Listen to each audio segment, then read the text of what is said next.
Real crazy fights. Let me tell you up front, it's not a place where full justice reigns. In fact, it is very, very rarely attained. Even though you don't know what happens beforehand, it always starts kind of midway in.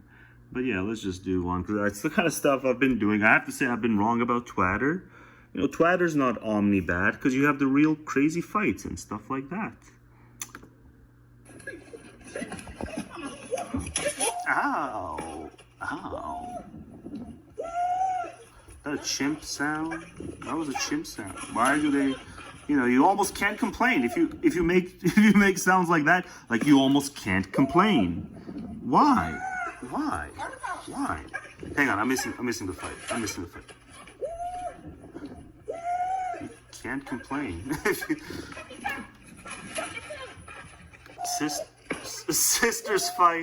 Sisters fight over new boyfriend. I guess he must have been some kind of jigaboo.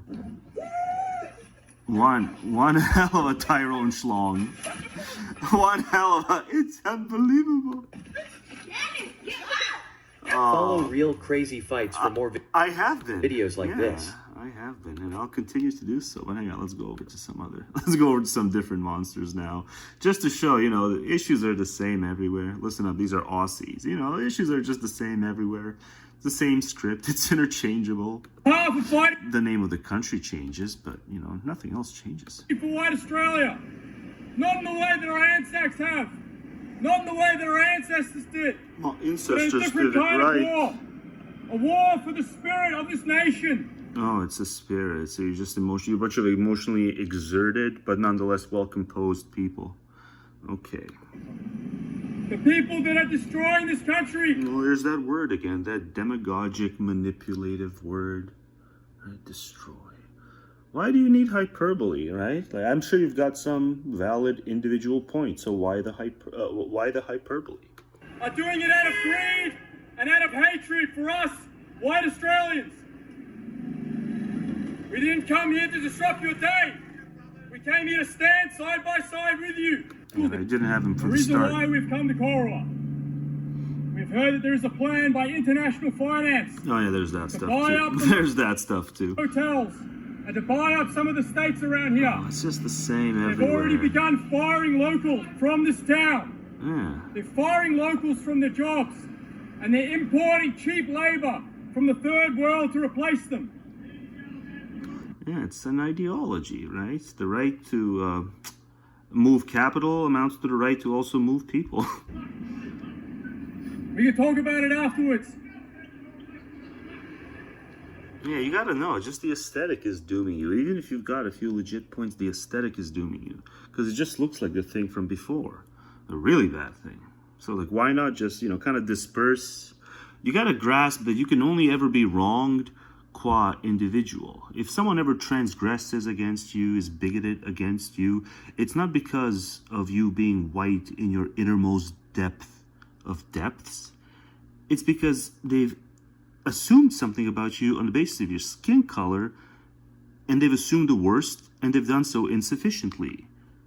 Probably, but maybe not, because you guys are doing this and you don't care that it looks like the thing from before. You don't seem that bothered by it. So maybe in your case, but like assuming like there's some whites in Australia who've been wronged, like politically, as members of the Australian nation, they've been wronged, you know. And they don't do this, and so, okay, maybe some people have assumed the worst about them simply because those people are white.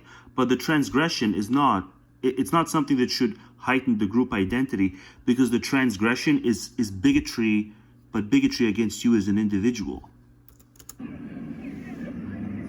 We love this country, and we have to apologize on behalf of the masks. See, the people of Corowa don't understand. No, I'm sorry. If you're gonna do it right. Demask. Or don't do it at all. Do it with your face or don't do it at all. Now, where we're from, most of us from Victoria, we've come across the border to speak on the behalf of all communities that are being affected by this. When you dare stand up against the people that are destroying not just this town, but this country, when you stand up against BlackRock and international finance, they come after your family, they come after your bank accounts, They shouldn't cancel anyone's bank account. Firebomb you. Debanking, yeah, I'm hearing a lot more about debanking these last couple of years. A lot of people being debanked. I guess it could happen to me too. I should be more worried. They assault you. They imprison you and lock you in solitary confinement. No, that's certainly not representative. Almost all the men here have suffered. Suffered on behalf of fighting for white Australia. Oh. Not in the way that our ancestors have. Not in the way that our ancestors did. Ancestors. Okay, so this is where I started. But yeah, it's just, come on, guys. You're walking archetypes. Not in the way that our ancestors did, but in a different kind of war. God, less than a minute and a half, and he mentions the ancestors. A war. Probably all the more so over there. The spirit of this nation. You know, I don't like the lies that are said about Canada, for instance, and the whole genocide with the, you know, the First Nations, all of it about, you know, all that stuff, all those words that we're going to pretend we know but are not non-English words, you know, all those native issues. You know, Canada's not guilty of genocide, but so many of them believe it. And yeah, it kind of pisses me off as a glad Canadian. I'm not a proud, I'm a glad Canadian, and so it pisses me off, but I would never do this as a counterstrike. You should just figure it out. It's just, you immediately, even if you had some legit points, you immediately are going to have a whole bunch of people not hear those points because it just looks like the thing from before that was really bad. The people that are destroying this... But again, we are on Twitter, so no, that's a controversial statement. It might not have been that bad as per the Twitter crap. ...country are doing it out of greed and out of hatred for us, white Australians. Oh, that's conjecture. It's probably just complicated. We didn't come here to disrupt your day. You know, like the asylum system in the U.S. is broken. Like the asylum system is broken. It's not like somebody wanted all this excess of illegals. The asylum system is broken. You know, they wanted to divert some more funds to speeding up the process, and Trump killed the bill. So it's probably like same kind of stuff over there, but who knows, because it's Australian and I never look into it. So sorry if that's wrong. Sorry if there actually are a bunch of Jews who specifically want to target the white Aussies. Because in all the other countries, it's not the Jews. It's just you people can't accept that the world is complicated. Things can, you know, turn out shitty, really shitty, without anyone wanting it to. Came here to stand side by side with you in a struggle that you are only just beginning to face. Oh, it's just so much easier to turn it into forces of good versus evil. Oh, it just soothes the soul that doesn't like to think. So just turn it all into conspiracism, good versus evil there. We just want to do a quick reach for the simple feel-good thing. You have not yet met the brunt of the system's force. So you may think of ourselves. I so want to call them LARPers, but I think I'd be wrong. I think they seem they seem well composed and militant. That's quite ludicrous or quite ridiculous at this stage. All right, let's go to some other monsters and then let's move on. So these are some other monsters. This is for, you know, it's also the same. It's also the same everywhere in Poland. It's the same everywhere per Australia, and it's the same everywhere per Poland. Black in Poland. Of course, we can't leave our houses on Independence Day. We're black in Poland. Oh, those awful whites. Of course, everyone thinks Those awful, stupid white Polacks. can't speak the language. Ale ja mogę. Jasne. We're black in Poland. Of course I'm gonna get asked if this is my real hair. We're black in Poland. Of course, people stare. We're black in Maybe that's just because. Maybe that's just. Hang on. We're black in Poland. Maybe that's just because you're fine. Of course, people stare. We're black in Poland. Of course we walk around with pepper spray. We're black in Poland because we had an afro. We're black in Poland. Of course nobody's gonna believe our experiences. We're black in Poland. Of course a drunk man has tried to kiss my hand. Well, Dame used her drunk Polish male gazer. Dame used and exposed her drunken male gazer, who's a Polak and probably a senior, for internet clout, and she thinks she's on the high ground. Kiss my hand. We're black in Poland. And racializes it too. Of course, we get called slurs at the Christmas market. Oh, Black and Poland. see, it's just you stupid white Polacks giving them ammo. At the Christmas market. You know, and it's just the most flat-footed of racisms is slur-infused racism. Like, you guys know nothing. You guys don't know the art of subtlety. But damn, you are fine, aren't you? We're black in Poland. Of course you can't find the makeup shades in stores. We're black in Poland. Of course, everyone thinks we're refugees. We're black in Poland. Of course nobody wants us here. We're black in Poland. Of course, it's impossible to I don't know, try China and see how it does comparatively. find hair products here. We're black in Poland. Of course they check under my headscarf for a bomb. I'm black in Poland. Of course, I get DMs asking me, how big is it?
check under my headscarf for a bomb. I'm black in Poland. Of course I get DMs asking me, how big is it?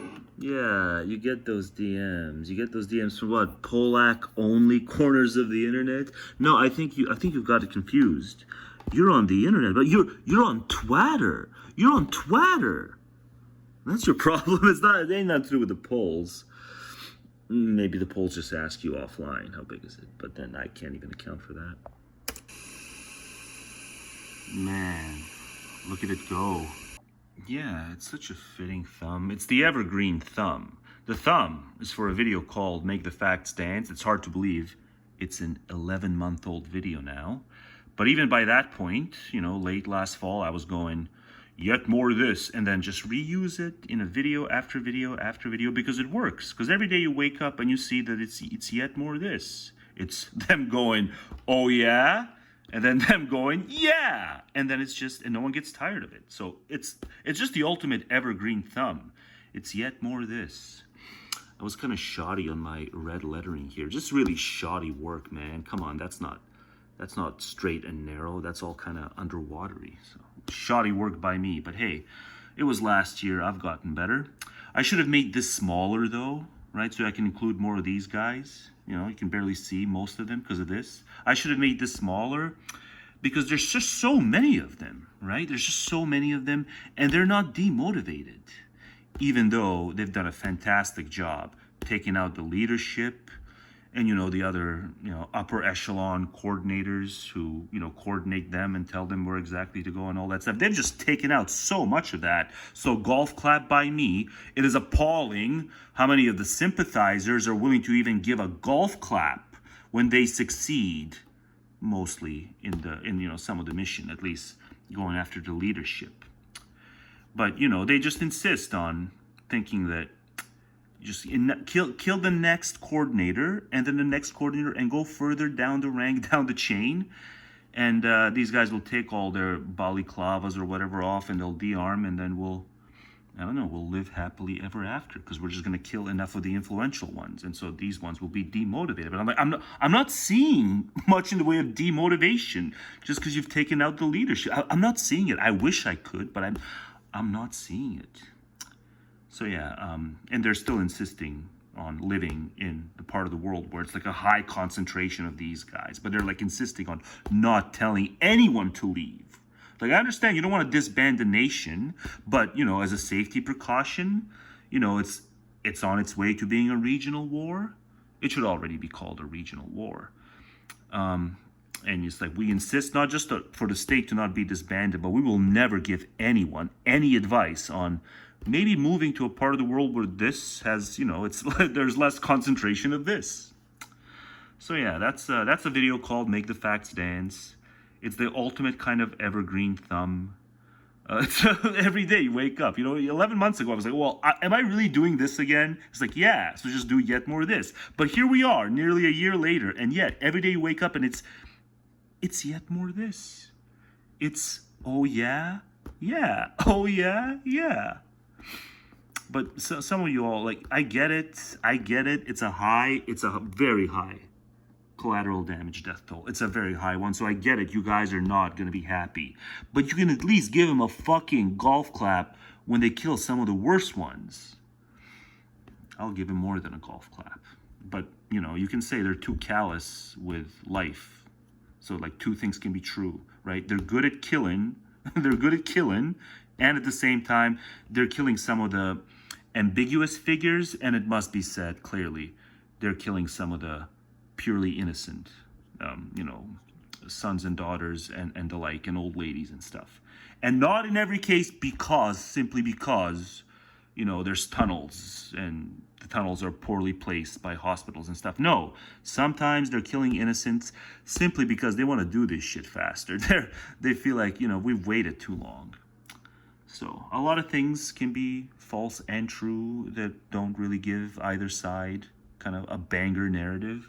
Neither side has a banger narrative. Here we are, all these months later, nearly a year after I saw fit to put in a thumb, yet more this, and it's yet more this, and I maintain, and I'll show throughout this video, I'll show how neither side has a banger narrative. But, you know, it seems like there's more people than ever right now who think like, yeah, we got the banger. We got the banger narrative. Everything that happens every single day is yet more of a reinforcement of our hyper-moralized banger narrative. No, sir. But, you know, I'm going to have some fun. But, yeah, you know, Vix of the 7th. I'm going to talk a bit about Vix of the 7th. There'll be a lot of stuff here, but let's see what else is going on. Oh, well, that's just, no, come on. No one deserves to be portrayed. Certainly no one. No one that'll be depicted later in this video. No one deserves to be portrayed doing this and getting pissed on. That's just me being immature again. I'm just immature again. I need to go back to being serious more. I think I like you now again. Didn't I say that in the last video? I think this is just so endearing that I think I like you again. And I certainly like French fries. You know, it's my favorite food. So yeah, you wanna picture yourself near French fries often enough, it'll work on me. I'll endorse you for the second video in a row before I'll do the other thing. Oh, can I go one video and not target the dames and the dames with these kinds of proclivities? Can I go one video without doing that, for Pete's sakes?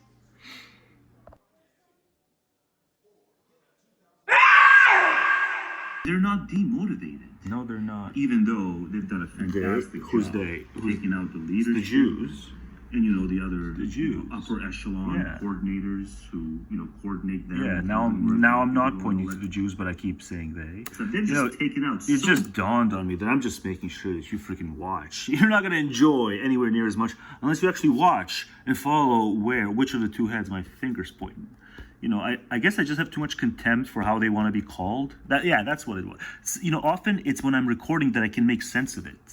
You know, it's not strictly a screw the audience who wants to just listen and not watch. It's not strictly that. It's what it does, and see, it wasn't even intended. But what it does is, I would say, it properly conveys just enough of the contempt level, because you're not being called by your names. The viewer has to follow my finger. Much of that. So golf clap by me. Yeah. It is appalling. Yeah, now how many of the sympathizers are the anti-Zionists. Zionism is the worst thing in human history. Yeah, now I'm pointing to the Zionism is the worst thing in human history.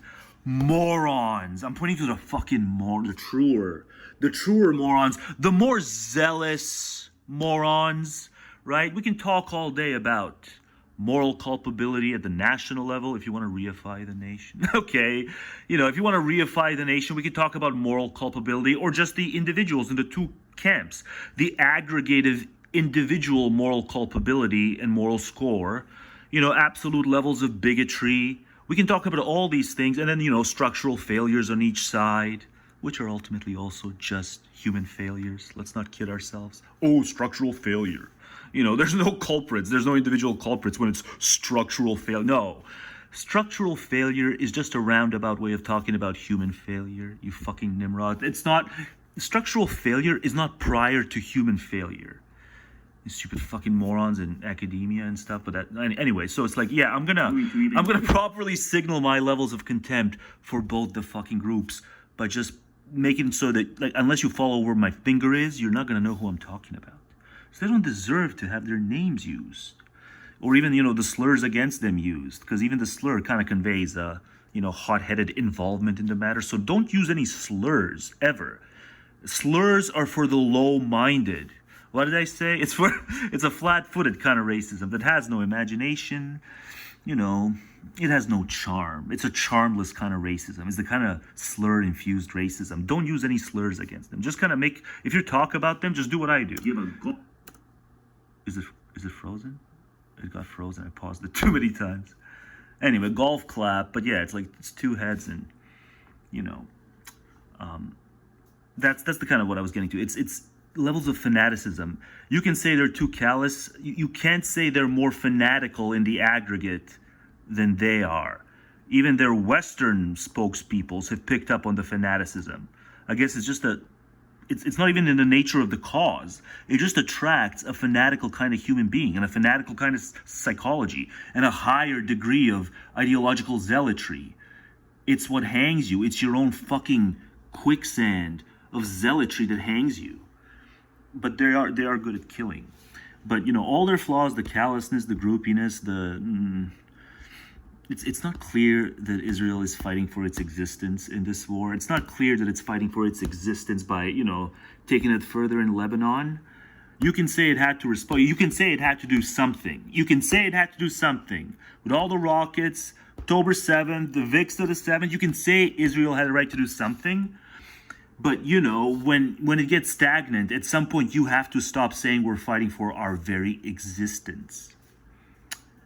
But, you know, war tactics aside, all that aside, you know, y'all aren't as. Your settlers are, and the justifications they give for their settling ways, they may be, some of them may be as fanatical as these guys. But a lot of you aren't. Y'all's is just scared. That's what it is. You know, I'm not going to pretend to know whether or not I'd be scared if I were a Jew in the aftermath of that horrible day that my hand is currently covering, the VIX of the 7th. This is yet more of this, and a video that also had, you know, talked about ruinous communist nostalgics. You know, like a lot of stupid freaking nostalgics that support Putin for quasi-related reasons, quasi-related communist reasons. But it's not all about communism, but it's like it's all about Russia. So let's overlook Putin's pathologies. But you guys, you know, the war machine is having a field day, and over here, like, if you guys just had less zealous, less fanatical, you know, less religiously brainwashed people in your group, if like the religiously non-brainwashed people in your group outnumbered the religiously brainwashed, you wouldn't have had as much zealotry, and you could have gotten more done at the negotiating table. And anyone who wants to omit that, anyone who wants to omit that fucking side of the story is not telling the full story. They've got a narrative they gotta spin. They got a banger narrative. Neither of y'all's have a banger narrative. Yeah.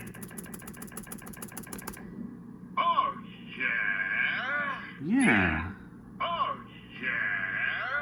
Yeah. Oh yeah. The way they go. Yeah. Look at it go. Look at it You know go. what it is? I'm going to say what it is. Watch, I'm going to say what it is. I'm going to explain You it. know what it is? I explain things for the world. It's every Twitter exchange. And all these months every later, Twitter exchange, all these months later, Jew versus Muslim. no one's representatives. learned Not even a Jews versus single Muslim. I'm saying lesson. the representatives. Literally, It's I don't even need to be on Twitter to know that whatever interactions they may have had with each other, no one learned a single lesson. It was just reinforcement. every single Twitter exchange. It was a groupie reinforcement. Look at it go. Look at it go. Yeah. Oh Yeah. yeah. But except it doesn't end. Yeah, no, it doesn't. It doesn't Everything end. log on? Yeah. Either I'm the stud and you're the wiener. Yeah. Jack man. Oh yeah. Oh Yeah. Look at it. yeah. Oh yeah. Yeah. Every day, a bunch of new twats. Oh yeah. Yeah. Oh yeah. Happy Halloween, folks.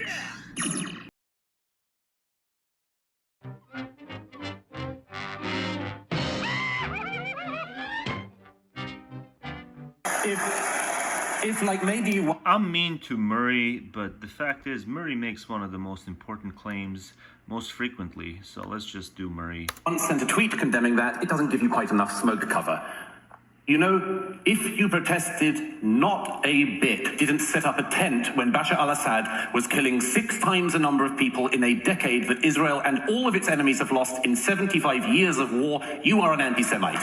And I mean, what's the other excuse? It's not U.S. funded. Why is it not about the lives at the bottom? At the bottom, it should be about the lives, not what's funded by you. You know, your measly, infinitesimally small chunk of that pie. You as a taxpayer are so worried where your dollars go. It's like, it's an infinitesimally small number. Listen to the figure he just quoted. You ought to be more energized about that. just add one other thing. I know that You know, even I don't care about Yemen, but at least I know I should. I should care about Yemen. It's just Yemen is brought up to blame the other people for not caring about Yemen. But, you know, maybe Douglas cares about Yemen too, maybe. So it's like, I'm a little too rough on Douglas, because this is the main point you want to make. maybe number of people in a decade that Israel and all of its enemies have lost in 75 years of war, you are an anti-Semite. Yeah. And worse stuff happens. Douglas says worse stuff happens. And it's true, right? You may have some motives, but worse stuff does indeed happen. than the IDF's adventurism. I know that the media's tried to reframe the motion. I'm Sorry, defense. not going to allow it either. You know, maybe there is somebody in the world. Pakistan was invented, created as a state around the same time as Israel. I reckon that if this debate tonight was about And we all know where that goes. I just wanted to do this little bit of a credit to Douglas. I've been rough on Douglas, but he makes one of the main points. Like, why is it all about the psychology with so many people? You know, and why are they always like the pro-UN? Like, I want the pro-UN people to be the people who it's like, they get it. It shouldn't be about the psychology and the groupie stuff. It should be just who is the most brutal dictator, and let's have our civic energy be apportioned to the most brutal dictator who's killing the most of their own people over megalomaniacal petty things, and who is the most, kind of a bringer of unfreedom to the Middle East. So the theocrats. Iran is worst nation, blah, blah, blah. I've said this before. So, Douglas gets a lot of that stuff.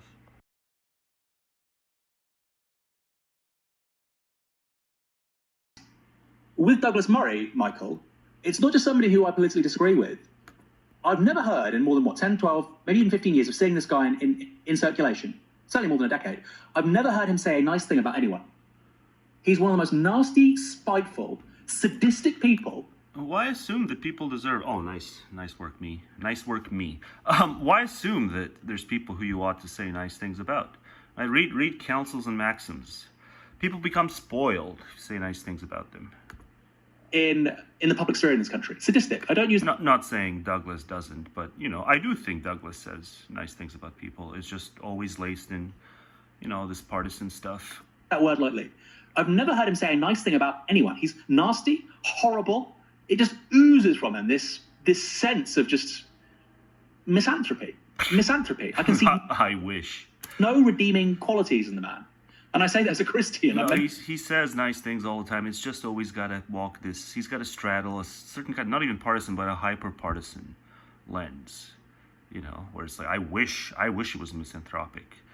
Because, what's the misanthrope? The misanthrope is just the person who sees that the hyper-partisans are right about each other when they go off on each other. That's kind of my new working definition. Just came up with it now. The hyper-partisans are right, and they don't even know it, because they're right about each other. They think they're just right, but their opponent hyper-partisan is wrong. Ergo, they're not going to be misanthropes. Whereas the misanthrope comes along and says, oh no, you're all right. Just you fail to see it. It's a very cowardly way to be. It's intellectual cowardice, the kind of zenith of intellectual cowardice is to, sublimate what you kind of sense about humanity in general, and to just sublimate and go into partisan mode so you can blow off some steam. To see that in everyone. And so this guy doesn't get it. This guy called Douglas Murray a misanthrope. No, you don't get it. Qualities. Douglas comes up short. Nasty, horrible. It just oozes from him, this sense of just misanthropy. No. Misanthropy. Partisan hackery, maybe. I can see no redeeming qualities in the man. And I say that as a Christian. Oh, he's articulate and, well-read. And I meant to see that in everyone. Well, of course, as a Christian, you would kind of downplay people's intellectual virtues and just make it all about their, moral failings, of which Mr. Murray does have quite a bit. And frankly, I almost always do. As a factional thinker, right? That's kind of sin number one. A factional thinker. He seems a uniquely odious and horrid individual. And I think it says something that actually he seems to have risen to the top over the last several weeks in making these public apologia. I wonder if my stomach growling is going to be heard in this recording. My stomach growled like at least 3 times during this. I'm having one of those days where I just hope that coffee can supplement food, because I don't want to have food. Because, it's just, I'm just doing this too much and not getting my step count up and not jogging. So it's like, ugh. But then the cost of it is you can kind of almost hear my stomach growl. Coffee does successfully kill the appetite, but it still doesn't stop the stomach from growling. For what's going on in Israel on the behalf of the IDF, I think firstly, not many people would do it, but I think now he's really in his element, But the best thing to do is do what I did in Kantian signaling, and that is just as I'm describing whatever I'm describing, the failures of those, the many failures of those supporting the Jew side, but acting as if their side is just shy of perfect. So they'll grant our side is not perfect, but they're acting as if it's just a hair trigger shy from perfection. It's like, no, you guys have done a lot of stuff. Like, I'll just put one article right here, an article written in the 2000s. Like, you guys have done a lot of bad stuff way before this war, a lot of torture stuff in your, you know, prison for Palestinians kind of camps. So that's the kind of stuff Murray ignores, and it's just good to have Murray's kind of little smug picture, them's fighting words. That's what I did in Contempt Signaling. And it was brilliant, but no one saw it because it was like late in the video. You want somebody to discard the humanity of Palestinian children? I'm your guy. And I think it says something as well, Michael, about the direction of the public sphere in this country. You know, I just think Douglas thinks the best way to get there, to the point where those kids are better off, is to kill the worst of the worst in terms of the fanatics, right? And Murray should just have the common decency and the humility to say, that's a gamble. But it's just, they all got to put on their cheerleader outfit and their straight face. You know, kind of, first they put the clown makeup on, and then they put the straight face over the clown makeup. And say, no, we're confident enough that this is the best way, not to just tend to the well-being of the Jew side, of Jewish life, but this is actually the best way to reproach, well, not reproach, but to, you know, tend to the long-term well-being of, you know, the Gazans. But it's like, how the fuck do you know that? They don't, but they just pretend they do, because, you know, it butters the bread, so to speak. It butters the bread. You just convince them, yes, all-out war is the way to go, is the way to make things change. So what you should be reproaching Douglas for here is that he's pretending to know things he cannot possibly know, right? Because it's good for the career. Just like you're pretending to know things you cannot possibly know, as a kind of, you know, a lot of sympathy on this channel, for the third worldist framing and such. He's on Talk TV. The fact he's in the New York Post, okay, that's not the UK, but it's owned by Murdoch, and I think Murdoch, if he had his way, would give somebody like Douglas Murray. He appears very often on Talk TV. They're very concerned that Murray circulates as far as he does. They're very concerned about that. Whereas, like, I don't care about that. It's just more evidence that people can't spot where he goes wrong and the very specific things that he's right on. You see, like, someone who circulates, like, he's all good or all bad. That's how it works. I think you would give somebody like Douglas Murray a show. That is a very concerning thing for me. Concerning. Like I say, it's not just about political disagreement. It shouldn't be concerning. You should be fascinated to see just how few people are able to recognize the merits and then the demerits of a figure like that. But you can't. So it's just concerning for you because, oh no, he's emboldening the bad kind of people. It's like, stop it. Stop worrying about who's going to be emboldened or who's going to be, you know, what's the opposite of emboldened? Whose commentary is going to be overlooked because people are going to be too busy watching Douglas Murray stuff. Like, no, stop worrying about that. Just analyze the failure of thought on the part of all your fellow humans. And then just do kind of jaded commentary, kind of jaded, ironic, comedic commentary based on that. Kind of like I do. Because I do everything right. Voila. No! Didn't you guys hear what I said? Didn't you guys watch the segment? Of course you didn't watch the segment. You were too busy multi-culti pandering to watch the segment. So you lose a voter. Not that I would have voted anyway, but yeah, now you double lose a voter. But you know, who's got time to keep up with local issues? But I gotta keep up with what's going on down south. Because it's not about the actual informed ballot casting. It's about the commentary. But yeah, I mean, lucky that no one has thus far graffitied or, you know, vandalized this whole thing. But, you know, it's in my imagination. I wouldn't do it. I'm not an asshole. I'm not a bigot. But yeah, it's in my imagination. Every time I pass by, I wonder, how has it not been graffitied yet? Because as I said, you know, Canada's growing more and more MAGA curious. Well, at least the spray painter understands that it's a bad symbol. It's very harsh to say equals, very harsh. You can have your criticisms, you can have harsh criticisms even, harsher than me. I'm open-minded. I might be missing stuff. I'm not there for it. You know, everything is, you know, filtered before I see it, what's going on. You know, no doubt I'm missing a huge part of the picture. But it's still peak harsh to say equals.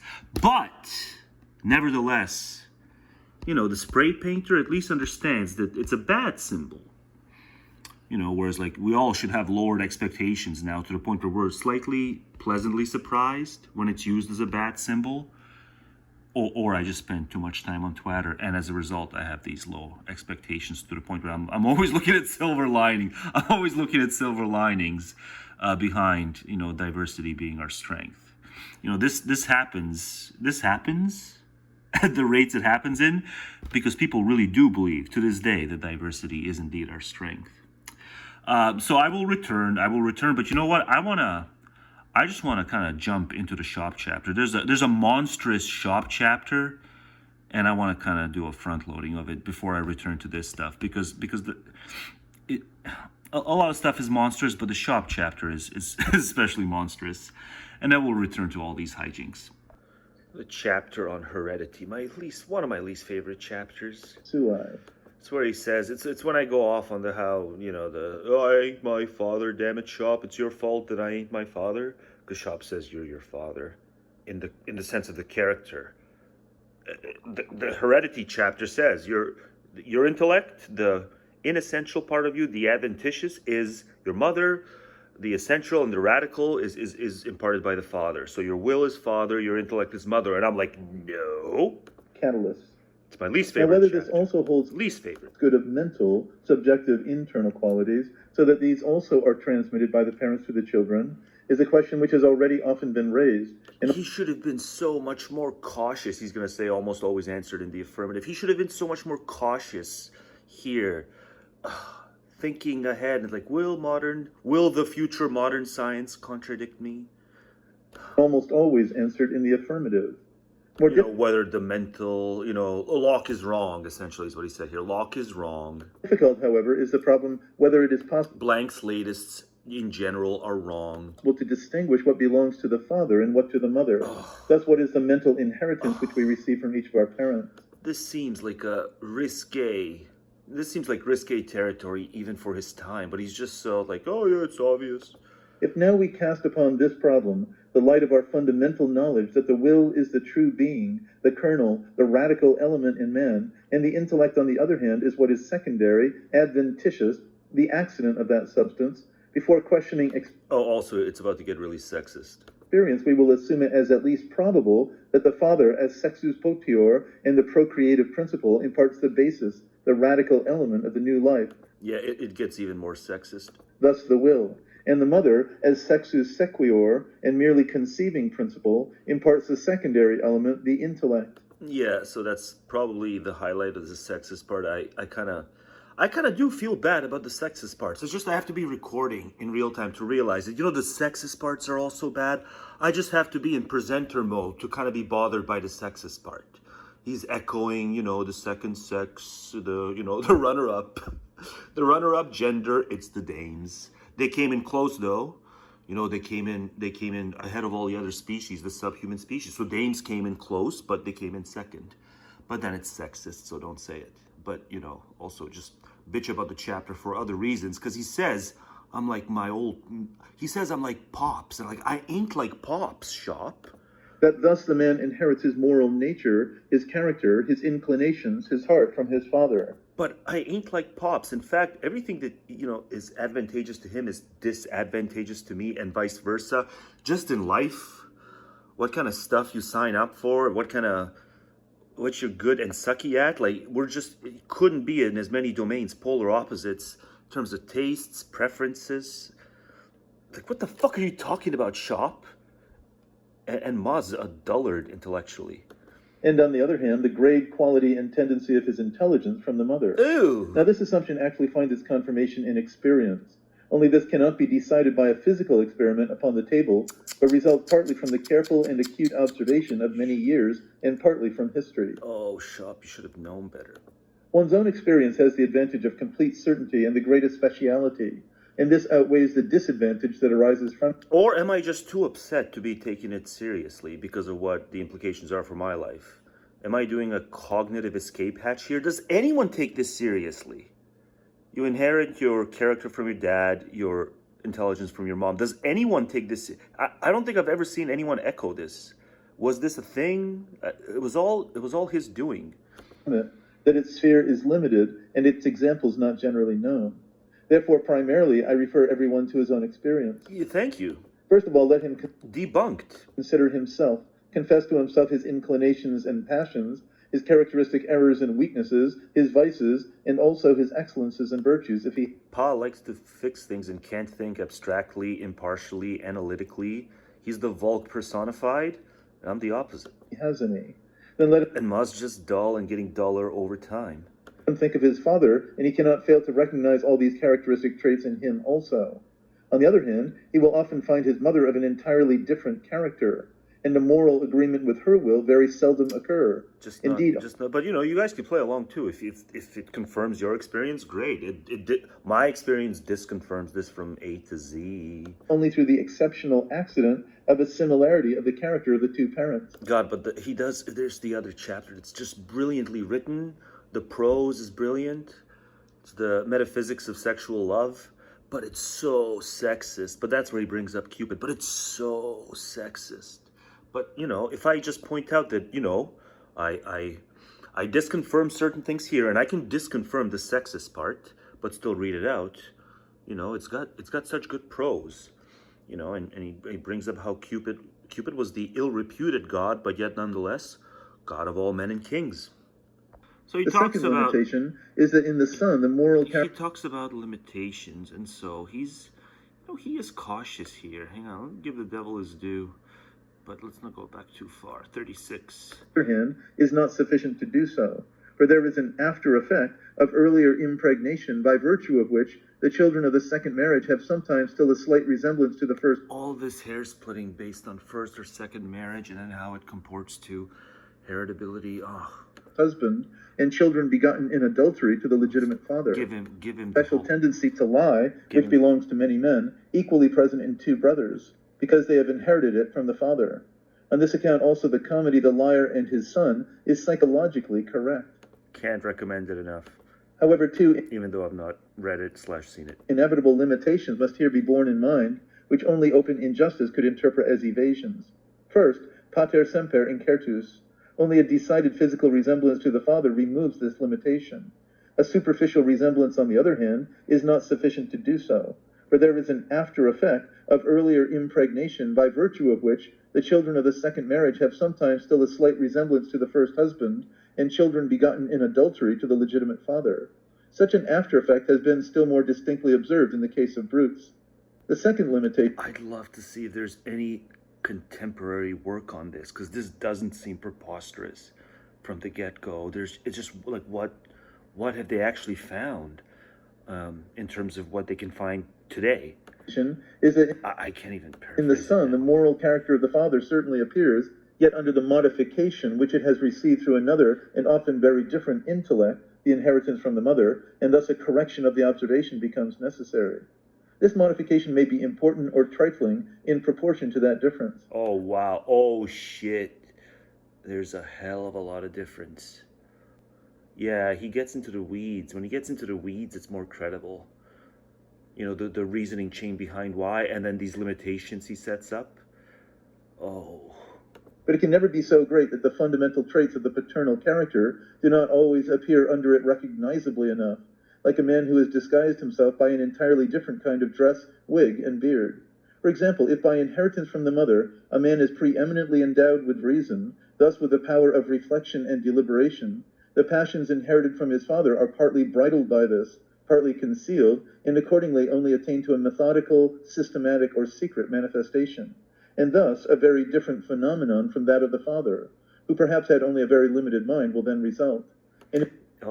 These are good caveats. I can see possibility now, speaking personally. I wonder if now the rest of y'all can see possibility personally in your cases. In the same way, the converse case may occur. The inclinations... I just love to know what the raw figures show, if there are any, but I'm just such a flimsy, impatient researcher, I can never... It's like when I say I tried to find something, it means I spent like 30 seconds trying to find something and got too impatient and stopped trying. Passions of the mother, on the other hand, do not reappear at all in the children, often indeed their opposite. Historical examples have the advantage over those of private life of being universally known. But on the other hand, they are of course impaired by the uncertainty and frequent falsification of old tradition, and especially also by the fact that as a rule they only Yeah, Schop didn't think highly of history. contain the public, not the private life, and consequently only the political actions, not the finer manifestations of character. Yeah. However, I wish to support the truth we are speaking of by a few historical examples, to which those who have made a special study of history can no doubt add a far larger number of equally pertinent cases. And I always forget what these are, but he gets into some morbid stuff here. I just forget the names, but oh, this is about to get morbid. It is well known that P. Decius Mus sacrificed his life for his country with heroic nobleness, for, solemnly committing himself and the enemy to the infernal deities, with covered face he plunged into the army of the Latins. About 40 years later, his son of the same name did exactly the same thing in the war against the Gauls. Okay, so the first one was a nice heroic one. Thus a thorough proof of the Horatian fortes creantur fortibus et bonis, the converse of which is thus given by Shakespeare: cowards father cowards, and base things sire base. Hard men create hard times, blah blah. Cymbeline 4:2. Early Roman history presents to us whole families whose members in long succession distinguished themselves by devoted patriotism and courage. Such were the gens Fabia and the gens Fabricia. Again, Alexander the Great was fond of power and conquest like his father Philip. The pedigree of Nero, which with a moral intention Suetonius, chapters 4 and 5, gives at the beginning of his sketch of this monster, is very well worth considering. It is the gens Claudia he describes, which flourished in Rome through 6 centuries, and produced not only capable but arrogant and cruel men. From it sprang Tiberius, Caligula, and finally Nero. In his grandfather, and still more strongly in his father, all those atrocious qualities show themselves, which could only attain their perfect development in Nero, partly because his higher position afforded them freer scope, partly because he had for his mother the irrational Bacchante Agrippina. The best of us can be a monstrosity. Even the best of us can be a monstrosity. Who could impart to him no intellect to bridle his passions.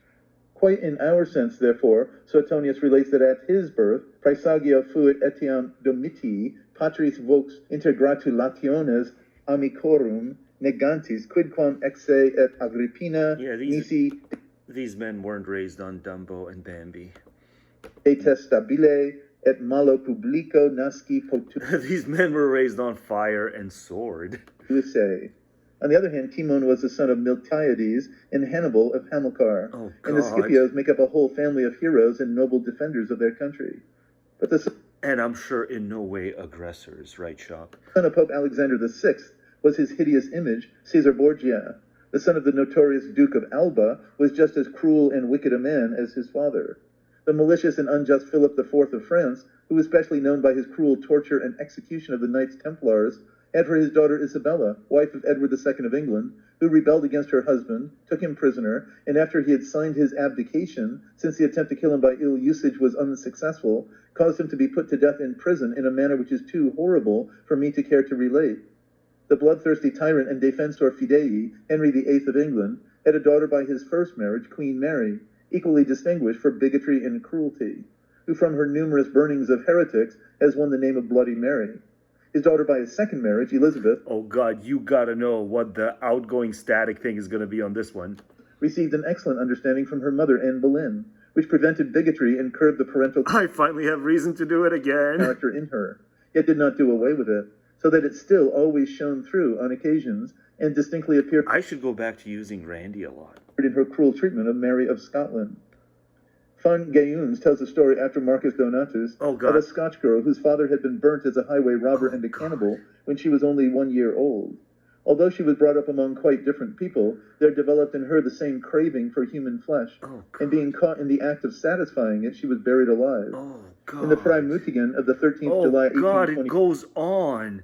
It goes on. It's all one case after another of the kid who was in Omelas, who was the sacrificial lamb. It's just, that's what he's describing, kid after kid, stuck down there in that Omelas place.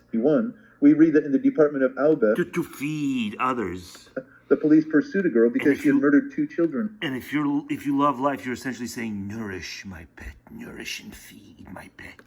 Whom she ought to have taken to the foundling hospital in order to keep the little money given to the children. At last the police found the girl on the road to Paris near Romilly, drowned, and her own father gave himself up as her murderer. And feed my pet.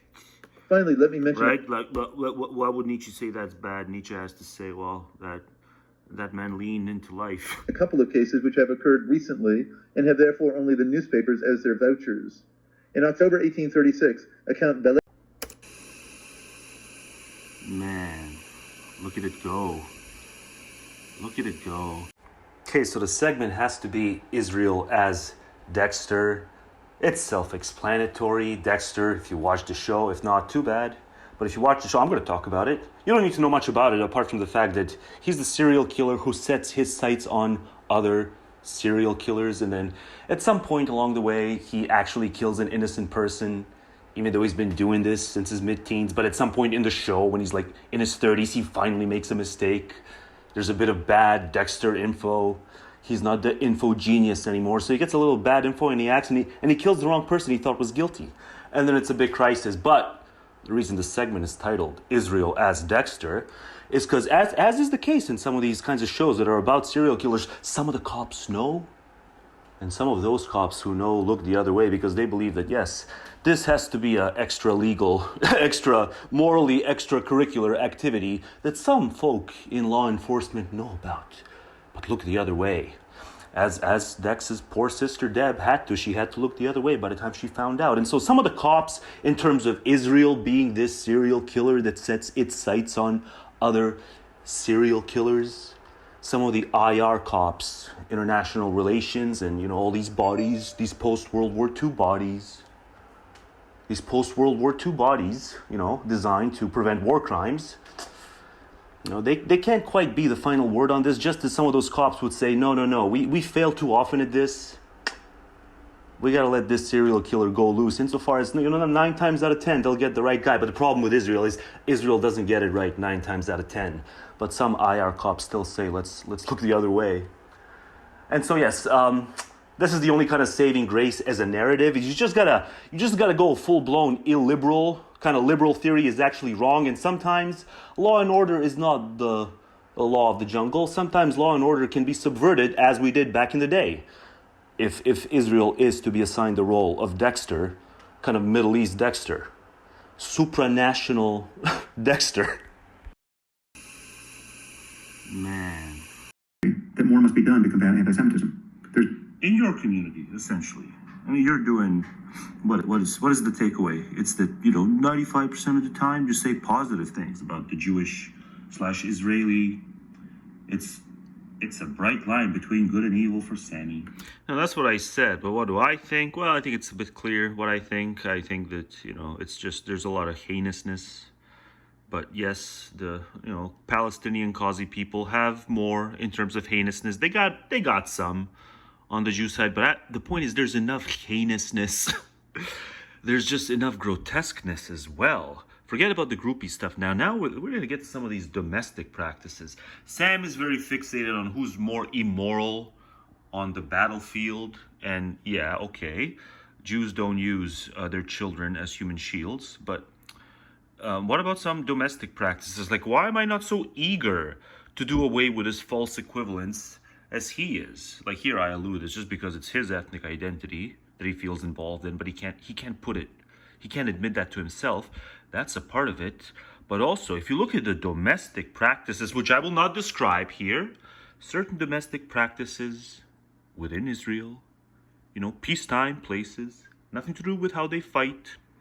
Sure, they just might take all those soldiers who did horrible things by wearing, you know, female lingerie. They just might, you know, prosecute those soldiers. If anyone follows that, they can let me know. I won't be investigating, probably, because I got too much to edit. But in terms of certain domestic practices within Israel that I will not describe, practices that it's like I could not imagine a more grotesque practice if I had to come up with one. Like, I could not imagine something so grotesque as what is, you know, typically between an adult male and a very young male boy. Just indescribably grotesque practices. Like when it comes to Twitter, I often think, like, when I leave Twitter, it's like I could not have imagined more daft and more heinous people. And then in terms of Israel, but then you see them, like, they're all over Twitter, and they're like, you know, yelling at each other and insulting each other. But at the same time, it's like I could not have imagined And I have a wild imagination, but I could not have imagined more daft. Their stupidity seeps out in all these ways that they can't even see because it's too subtle for them to see. Typos, the whole 9 yards. So I leave twatters like I could not have imagined more mean-spirited, heinous, and daft people arguing with each other and insulting each other, thinking they're advancing some cause. Because the cause just controls them like a demon. The cause is demonic. But like Sam, the reason you're way too eager to do away with this false equivalence as you see it, in my eyes, is because you're just apparently too ignorant about some of the grotesque cultural practice, domestic practices within Israel that I can't describe because I don't want this video to be misconstrued as something anti-Semitic or flagged down. You're not allowed to talk about this. You talk about this, you incur the backlash, right? There's just certain things that because they're traditionalists, they can't let go of. The things are disgusting, often between an adult male and a young male boy. That's all I'm going to say here. So I don't give a shit, Sam, that you're technically right in terms of the battle tactics. You're willing to overlook a lot of the domestic grotesqueness and hideousness. It's a sick society. They deserve to exist. I mean that 100%. They deserve to exist, but in many ways, because of their obsession with traditional religious values and practices and observing, it's a grotesque society. It's a society that ought to value, beyond all the other grotesqueness that comes along with it, it's a society that ought to value male foreskin and not devalue it and act upon their devaluation before the subject. The precious child has any say in it. They're a grotesque society. Look at it go. Look at it go. He wouldn't go away. Why does he keep coming back? It's a very simple reason.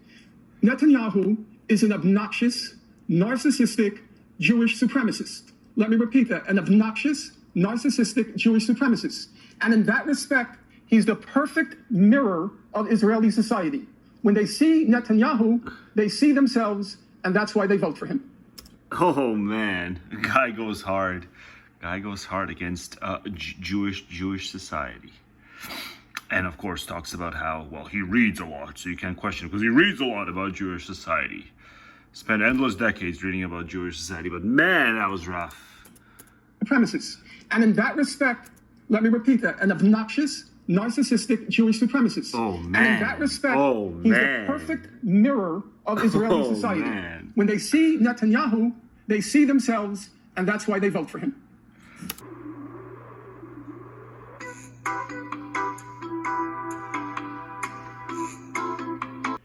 Sometimes, every now and again, probably less than 5% of the time, so almost never. So almost never, I feel so proud of a community post, I want to brag about it in a video. Yeah. I always feared this would happen. Boss called me phobic. Well, who's phobic now?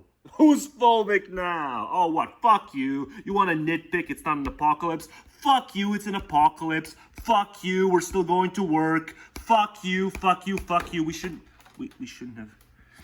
I shouldn't be pretending to be insane, but I just kind of want to pretend to be insane because, I mean, come on, we shouldn't have to anymore. It's too close. It's a close call apocalypse. That's what it is. It's a close call. It's a near apocalypse. How about that? It's a near apocalypse. So I was just going to say, I should not have to continue working. Do I have this right? I almost never. Is it this one or is it that one? Which one is it? Anyway, I wanted to pretend to be crazy when I turned the camera on me, but I guess I already did enough. I already did enough damage. Man, look at it go.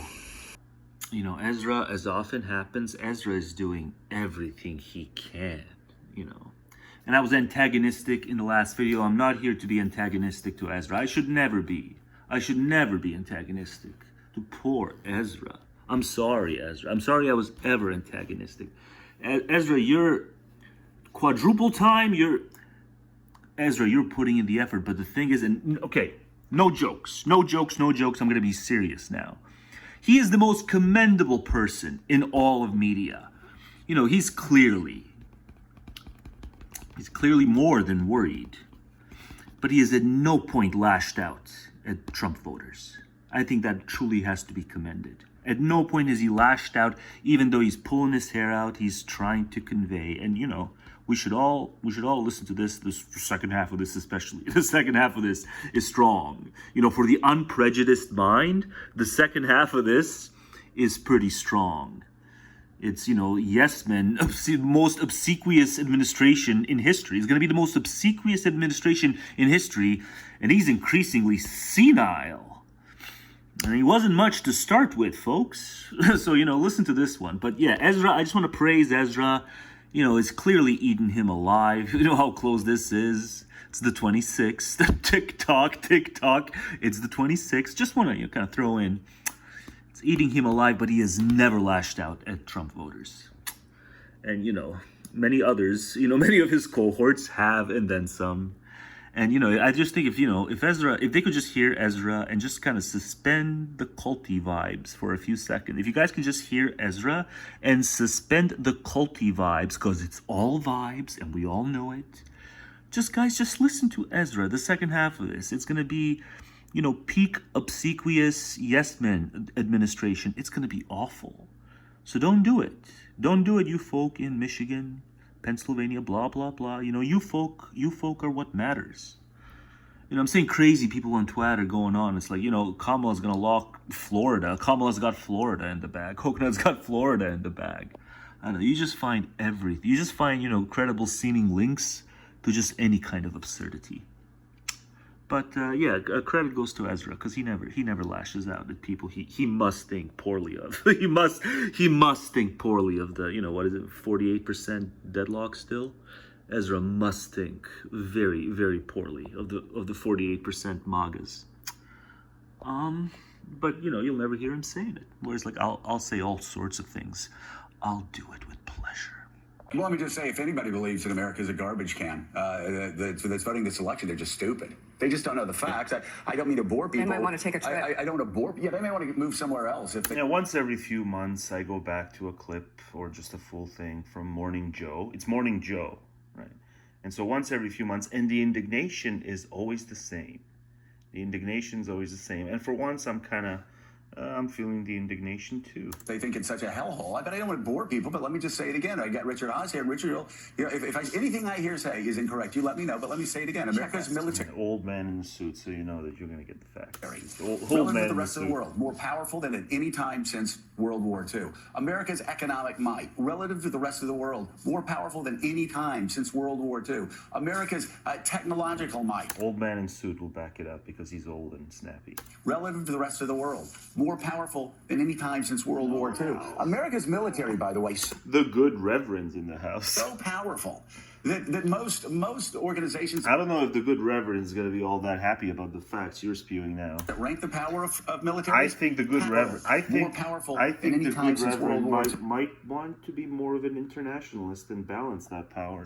America's military, by the way, so powerful that most organizations that rank the power of militaries have Russia number 2. Why does he hate them? Well, he hates America because somebody else is running America. But Richard, again. Yeah, who? And we always have Donald Trump. It's not Nimrod. I mean, evidently, who the fuck's running America? We always hear about him. He hates America because you said it perfectly, Joe. Why does he hate them? He hates perfect statement. Perfect phone call statement. America because somebody else is running America. Yeah, somebody else, and it's not Nimrod, and we don't know. But Richard, again, we always have. But you know, I get the indignation. We always hear about him. Shall I say shit talking? I get it. You know, it's really tight. It's, you know, the latest final poll pre-election. It's goddamn at 48% apiece. 48 apiece. It's dead. It's one of those deadlocks. You know, where in the past when it's really tight, you know, or you know, in the past when the Dems have the lead. You know, every so often, oh no, the polls were wrong. So you gotta think if the current ones have them deadlock, you gotta think that means Trump's gonna win. The United States of America, the facts are just the opposite. Our economy is the envy of the world. The GDP of Texas, bigger than the GDP of Russia. The GDP of California, bigger than the GDP of all other countries. My economic dick is bigger than your economic dick. Except for three. Amazon's R&D budget, bigger than the R&D budget of just about I'm so every happy that all these G7 conglomerates are doing. I'm so happy that all these conglomerates are doing well. It just makes me want to vote for coconut that much more. As a non-American, you know what I mean. We are a colossus standing on the top of. What even is the message here? The message is coconut should win, but nonetheless, you know, they deserve all the ridicule in the world. Of a mountain regarding power compared to the other countries who envy us. And of course, some see us as... It's reification, bud. You know, countries can't envy countries. You know, maybe some people within a country can envy some of the stuff going on within a different country, but countries can't envy other countries. It's reification. You've fallen for reification. But I'm not supposed to say that because then, you know, I'm like a Marxist because it is a Marxist term. But it's so true in this case, right? It's just so many of these people, they just fall for so many, you know, just dozens upon dozens of different types of reification. You just watch like a few minutes of the show. It's like, oh God, you guys are overloaded on the reification. And no one ever comes on to correct it or to even kind of introduce the concept, because I guess it's a forbidden concept. It's forbidden to correct certain types of mistakes in America, especially around election season, you know, fever pitch time. Enemies. And those are the mountain regarding power compared to the other countries who envy us. Let's always be comparative. Let's always be comparative when it comes to countries. Let's just do that a lot of the time. And of course, some see... And only sometimes take note of who's the ally versus who's the hostile foreign enemy. They're enemies. They're sworn enemies. And those are the very countries that Donald Trump right now... Because you guys won't just come out and say it. You guys believe something, but it's hard to come right out and say it because there's a lot of, you know, swing state and kind of middle of the road, undetermined voters who, like, it matters to them. You guys know...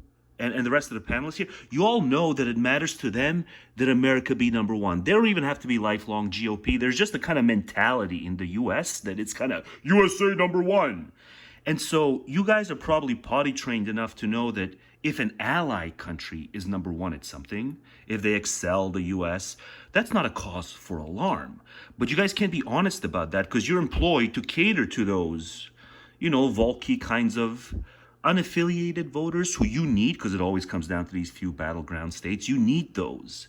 But you can't just come right out and say what you believe, and that is, you know, whatever. If France outcompetes us at, you know, chips or whatever this is going on nowadays when it comes to production, you know, it's just France outdoes the U.S. in like a lot of stuff.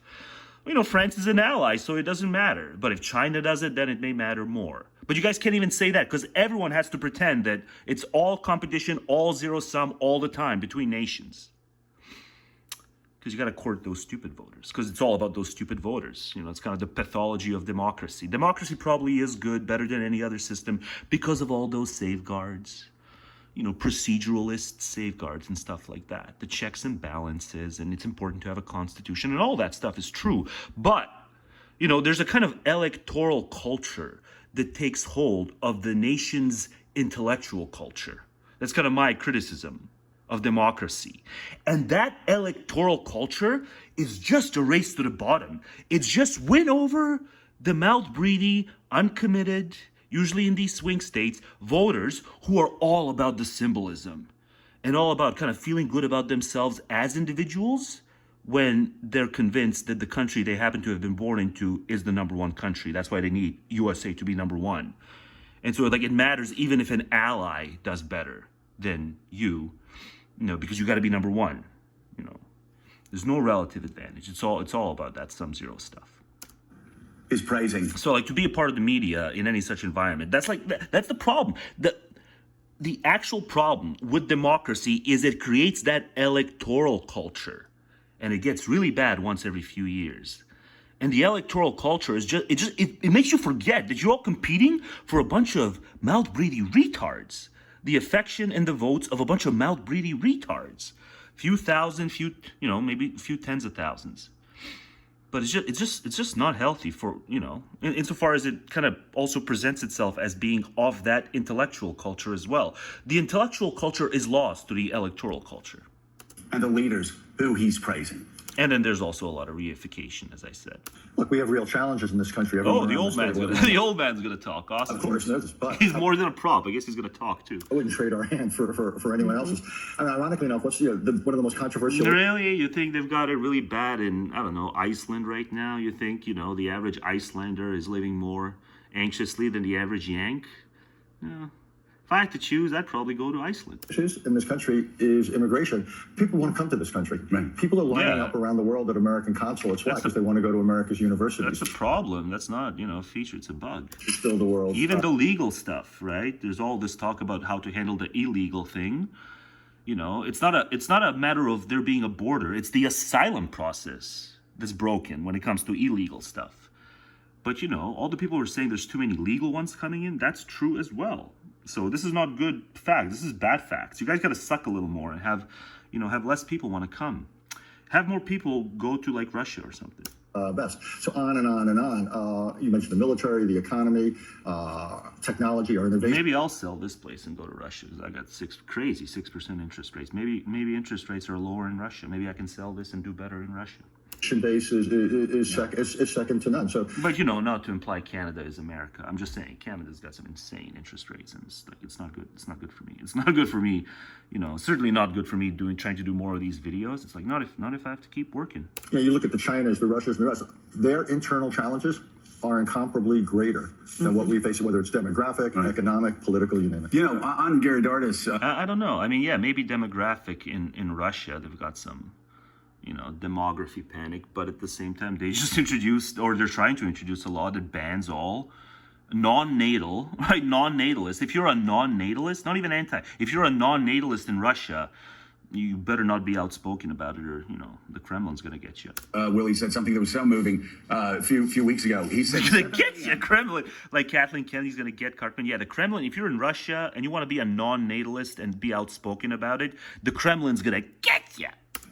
Across the world, in just about every country. Oh God, I just improved your guys' show. Of all the additions you guys have done with this show over the years, I just made this is the best episode of this show of all time because I covered it.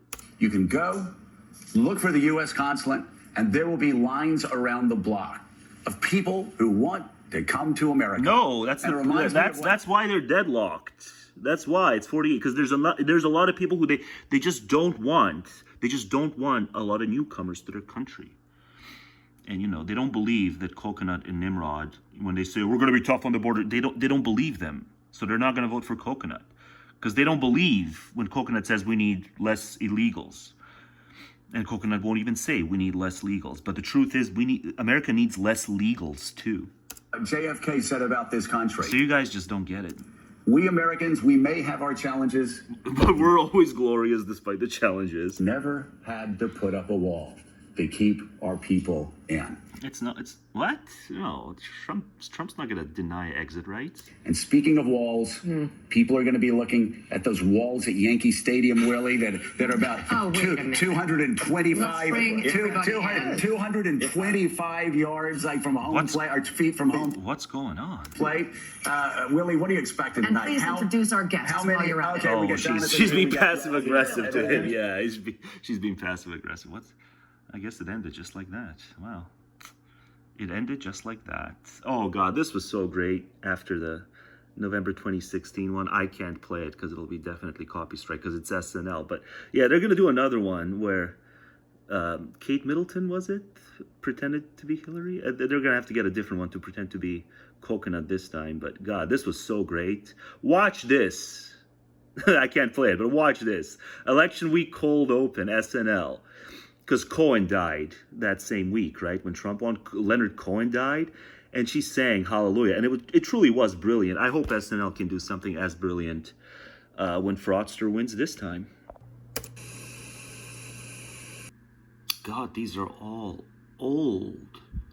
What was I even trying to do here? Perpetually delayed YouTube as dumpster fire. These are all old. But I gotta, somewhere in here, I play. Somewhere in here, I'm gonna have to dig out the part where I mock people who are worried. I just do it so well. So, even if Trump wins, I'll upload these eventually. But, I spend some time taking shots at people who are so worried. about Trump. But, you know, here we are, you know, mid-October, and Ezra just put one out of the ballpark. I'm gonna play a bit of that, but yeah, before I play Ezra, I'm just gonna have to dig myself up mocking, you know, the man who worries about Trump, and just kind of saying, I'm feeling a lot more morose. I myself, you know, my earlier self would have mocked my present self. We're so serious all the time and just so... Yeah, only I do think. This is a only I do it right kind of audio from 2023. I'm worried. They write out some problem, they finish it with a new paragraph. They write out, I'm worried. Biden... Nimrod. It's pronounced Nimrod. Trump in the polls. I'm worried. I don't know if you're worried. But suppose they are, right? So looking at it from October 2024 compared to November 2023, it was all mockable. You know, it was almost inconceivable to the point where I'm saying they can't possibly be worried. I'm arguing here that they can't possibly actually be worried. And I'm saying concerned is the right word. I think you've just trained yourself very implicitly to say things like, I'm worried. I don't think you're actually worried if you're going to take words like worried seriously. But people train themselves to think that that's the responsible thing to say, certainly the politically responsible thing to say. You know, when the thug is leading the non-thug in the polls. Which I guess was actually happening last fall. Now it's no longer a lead, it's just, you know, deadlock. But because it's so close to the actual day, I'm having some kind of, what is it Robert Wright calls it? I'm having cognitive empathy. And it's kind of leading into, I can comprehend why somebody would not just merely be concerned, they would actually be worried. I can comprehend it. But I'm not feeling it myself because it can't be that relevant. Certainly not to my life. But, you know, am I wrong? You know, should I also be worried? Because, you know, fraudster's gonna win it. I'm worried. I don't know if you're worried. God, it's such a long video. YouTube is dumpster fire, and it's very, you know, I'm just saying I'm the only one doing anything right. Everyone else is wrong. That's pretty much the video. But, yeah, it's got some gems in it. I think you just want to be perceived as responsible, because maybe it is, arguably it is responsible. There we go. So I kind of figured it out. Even last fall, I wasn't completely irreverent about all politics. But yeah, I do have a different relationship with the word worried as a mocker of it than I did 11 months ago. 11 months ago, it just seemed so far away. And you know, even though he was leading, I somehow thought by now, you know, the Dems would figure this out. But the Dems haven't figured it out. Let's blame Walz. No, not the absence of a wall. I mean, Tim Wall. Let's blame Tim Walz. Because after that debate he had with Vance, you know, the momentum shifted. Everyone's saying VP debates don't matter, but you know, Coconut kind of had it. She had momentum, and then she didn't. And it seems like, you know, it was that stupid debate. To at most be concerned, but when you say you're worried, you're just... I lose respect for you. Or I did then, and now, not so much. I lose respect for the I'm worried people. Okay. Yeah, go ahead and worry. It's not going to do you any good, but go ahead and worry. Based. You silly mental midgets who, factually speaking, probably know more than me, but nonetheless, I'm going to call you all mental midgets. Yeah, because you're just, you know, so data obsessed. But it's like, oh, what is data going to do? Data can just be denied, right? Isn't America now the country where any kind of data you memorize, you do a little homework to sway the out group? Well, they'll just deny it in delight. Like you're, you know, toiling to memorize all this data, all these wonks, all these poor wonks who need a discharge of aggression and they don't even know it. They need a discharge of aggression, and they haven't the slightest clue what they need. But yeah, all these, you know, they're the very people who they try to sway with all the little data they've memorized. It's like all those people delight in just not believing the data. They're told. Anyway, this wasn't supposed to be about this. This was supposed to be about me as a shitty Kantian, but I'll get around to that. I'll get around to that as a preview to YouTube as dumpster fire in a separate video. Now, away we go with some fraudster clips. I have a hard time doing it to them because I'm basically a truthful person.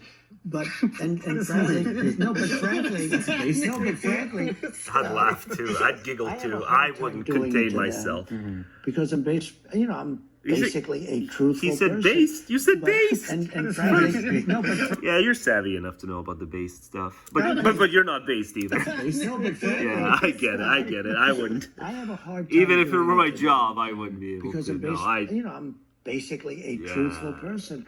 But and frankly, no, but frankly, I thought it was like Borat first, like some other guy, just yet another guy. And yeah, I don't know anything about that guy, but I love it. I love it. I'm basically a truthful person. Yeah. But and frankly, What's that? no, but frankly, I don't know. Maybe it's also some of that. I don't know. Maybe you've also swapped your, indica for sativa. I have a hard. Palmer was all man. It is funny. And I say that in When all slowed due down respect slightly. to women, and It's I funny. love women. It's funny when slowed this down guy- slightly. This guy. This is a guy that was Maybe more than a bit. Maybe more than a bit. His man was strong and tough. And I refuse to say it, but when he took showers with the other pros, they came out of there, they said, "Oh my God." It's unbelievable. That's unbelievable. I had to say it. We have women that are highly sophisticated here. But they used to look at Artemis in bed. It's taboo, and we all treat it as taboo. But when leader says it, then it's okay to laugh at it. But he was really something special. Arnold was something special. So I just... Leader can break taboo. Leader can break taboo. No one else can break taboo, though, and it's degenerate. If anyone else breaks the taboo, it's degenerate. But leader can break the taboo. And, we haven't really thought about genitalia that much. We haven't really thought about, what does it mean? That we all come into the world through the genitalia? Maybe not the, cum squirting genitalia, but the other genitalia. It's in part thanks to the cum that we come out, but it all kind of makes us, we need a really charismatic person to joke about it, or at least a person we perceive as charismatic to joke about it, in order to be comfortable enough to laugh at it. But other than that, especially if someone's talking about genitalia around our kids, oh boy, are we ever going to lose our minds. Even if we have our kids 99.9% of the time, but if 0.01% of the time someone's talking about genitalia in ways that we don't want our kids to hear, God, we're going to lose our mind next level.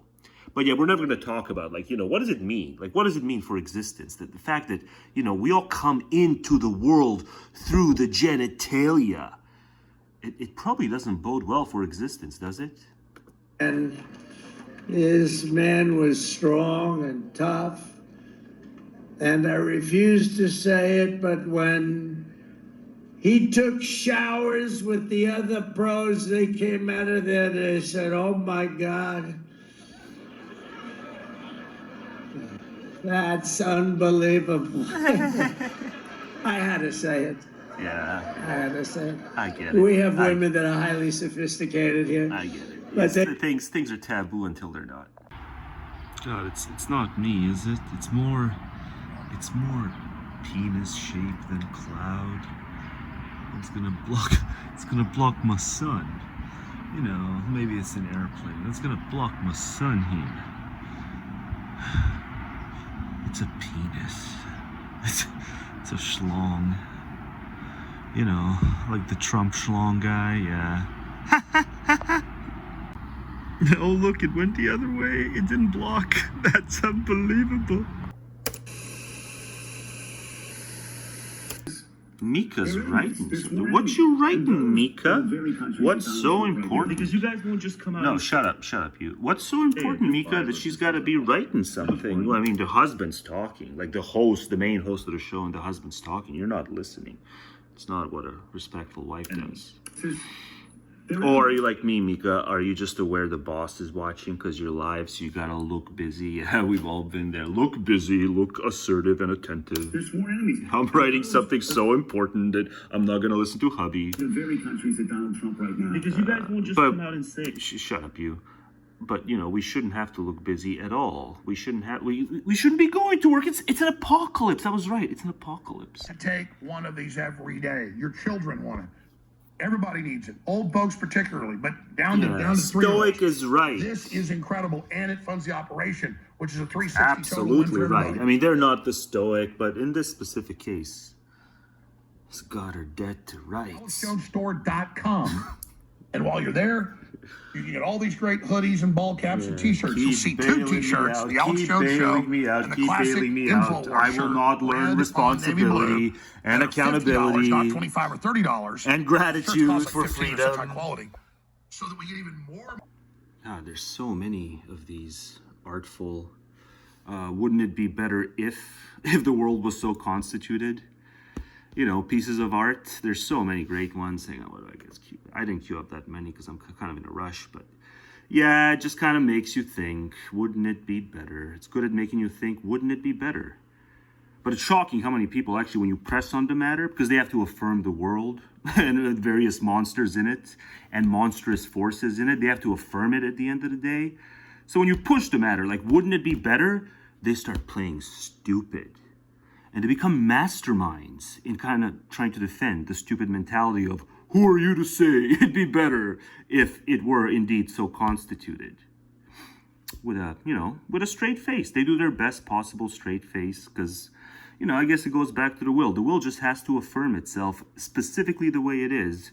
Even when it harms itself, it still has to affirm it. So no, actually we can't seriously say it would indeed be better if it were so constituted. That's just how many nutters there are. You know, nutters who, like, you can excuse them because they don't have the brains to actually put 2 and 2 together. That it'd be better if they were constituted to be on friendly terms because whatever, predation was phased out because we just augmented their, whatever, a zoologist could explain all of this or whatever. And so some kind of animal expert can explain what specifically would need to be done so that this can actually pan out and not just be art. It's just, yeah, you've dealt with one, what is the term? There's a term. Incredulous. Yeah, you've dealt with one incredulous person who likes to pretend that their incredulity stems from some kind of knowledge, some kind of intellectual position, as opposed to just a kind of hissing at the idea that the world is drastically awful and it'd be better if it were drastically altered to be less awful. You've dealt with one of those types of incredulous types, you've dealt with them all. So with that said, here's me talking about anti-speciesism for, I think, the first time in half a dozen years. It's not just a gratuitous, nice evening recording. This is just to show that, no, it's not vegans that take anti-speciesism. You know, it's not all about veganism. It's not all about dietary ethics. You know, it's also about, when you see something that kind of disturbs you, low-key disturbs you, a spider very near me, having spun its web, but, I think just the fact that I'm not going to destroy its work, its masterful work, all takes place without knowledge somehow. It doesn't know what it's doing. But I think this is what it means to take anti-speciesism seriously, is to just let it go undisturbed, even if you're low-key disturbed by it. No, it's on my property, it's my balcony, my property, but I'm gonna let it hang out. I'm gonna let it hang out. Hang out, Spidey.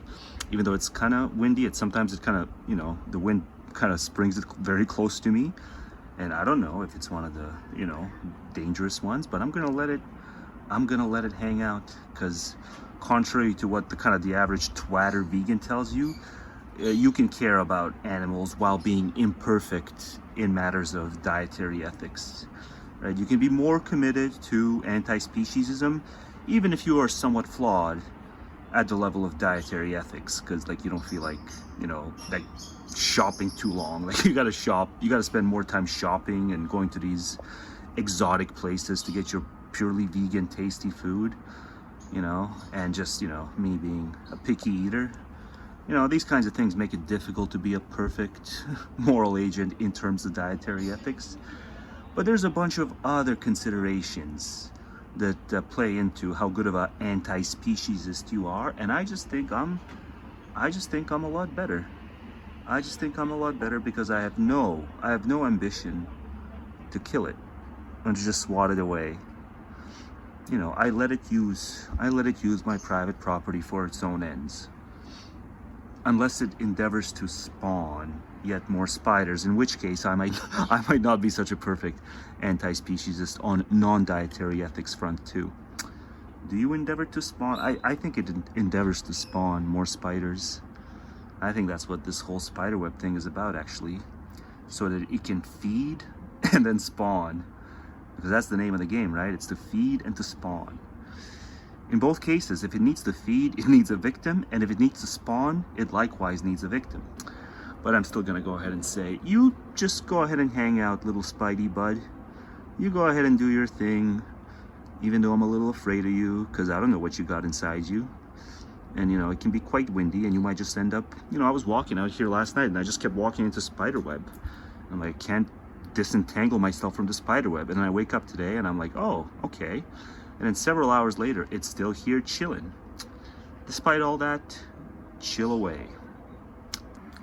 I think I'm gonna name you Dexter. I hope this is a video where Dexter comes up so I can boast about my continuity, you know, themes. Each video has its themes. Yeah, I'm gonna name you Dexter because something tells me you're gonna be around here for a while. And yeah, lovely afternoon / evening.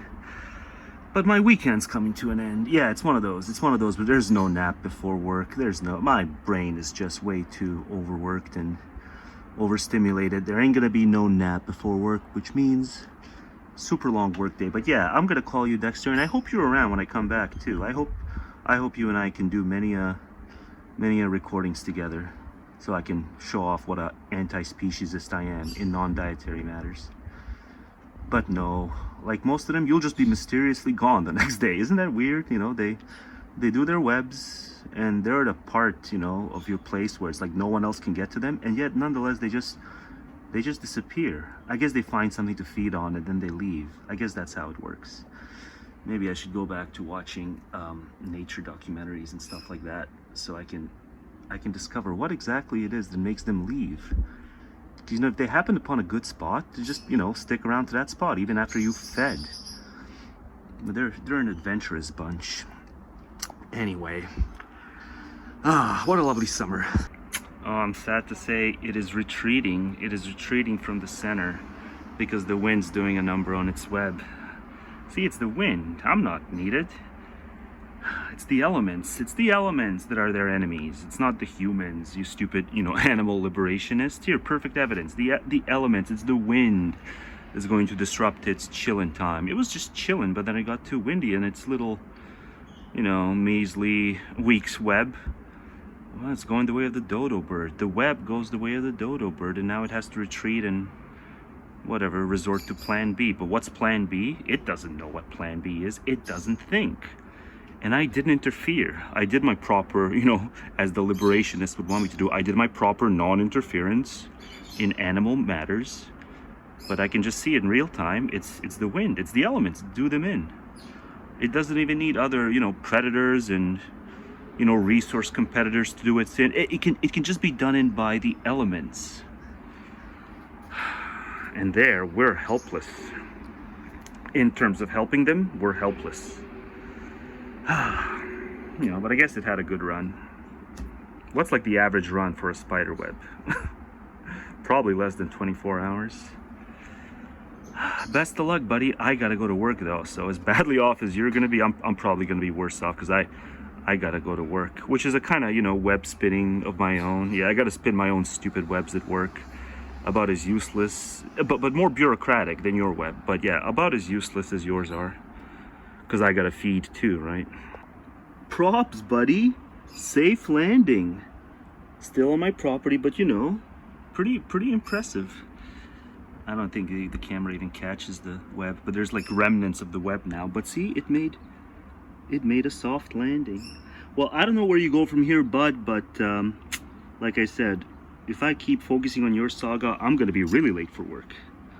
I kind of want to be late for work. You're far more interesting than my colleagues, every single one of them. You're far more interesting, Dexter.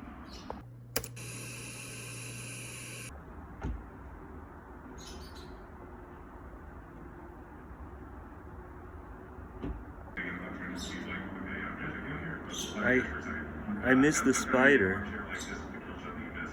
I just think like the way, like letting people dig their own graves, I don't think comes off as like. I miss the spider. And it just really allows people to illustrate their thought process to everybody else. And again, assuming you're dealing in attacks of the issue, which you clearly are because you. Different day. Different day, different beast.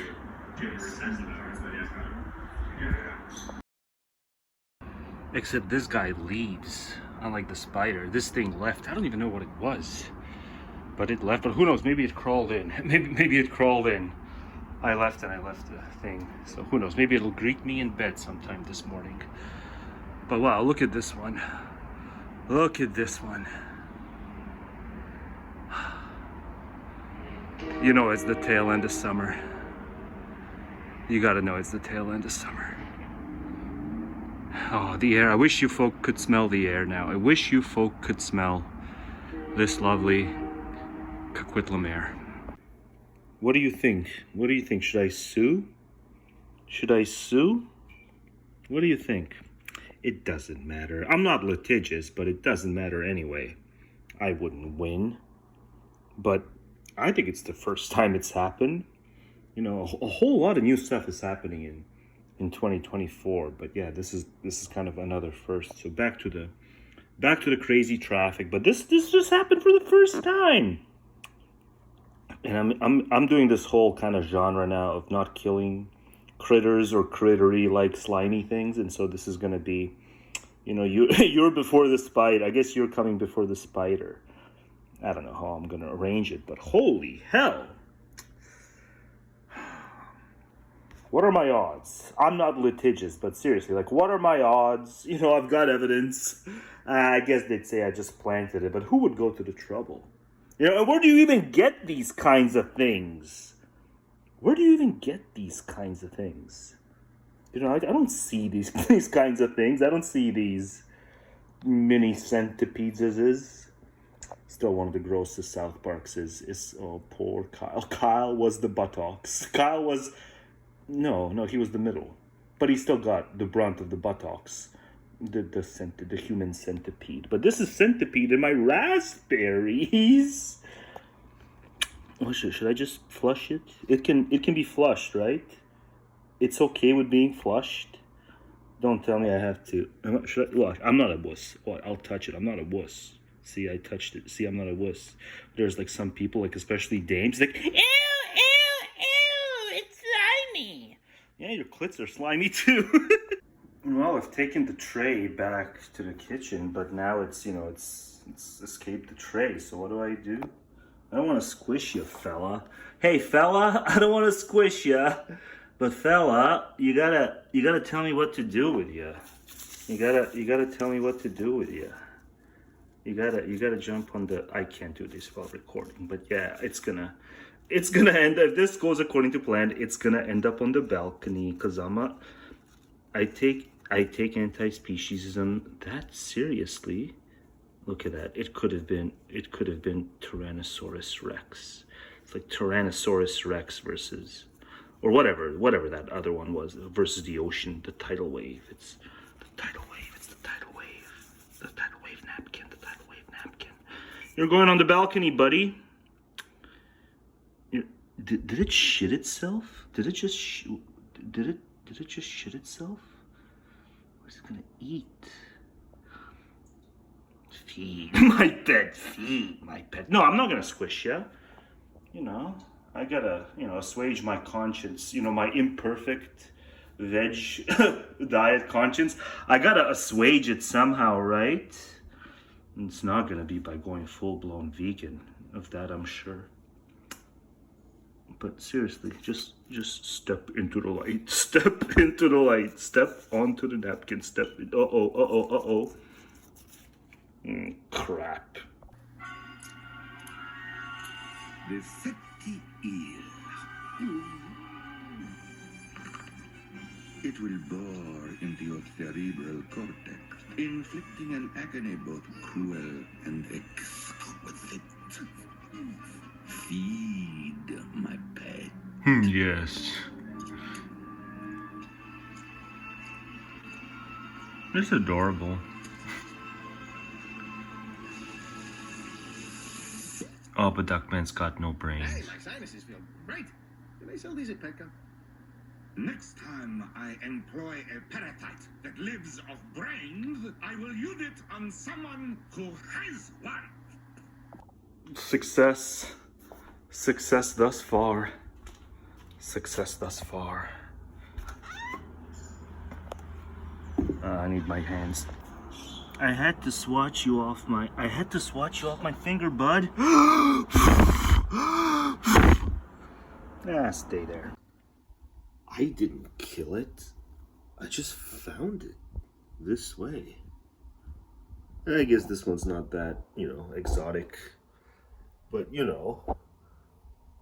downtown, they know to go die elsewhere, not to die in broad view like this.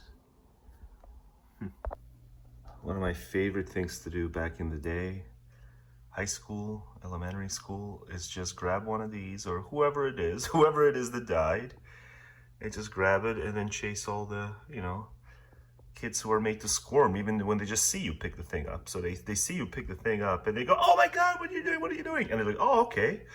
So you're squirmy and what is it? There's a word for it. You're made uncomfortable, but there's a good word for it. I can't think of it now. Squeamish? Yeah, you're squeamish. And so yeah, I just chased the kids who would be squeamish at the mere sight of you picking up one of these. Are these critters? Can I call these critters? Or do critters have to be the ones that can't fly? But anyways, yeah, I chase kids. Who am I kidding? I chase dames. I chase dames with these because, yeah, it'd be the dames would be extra squeamish. To be immature.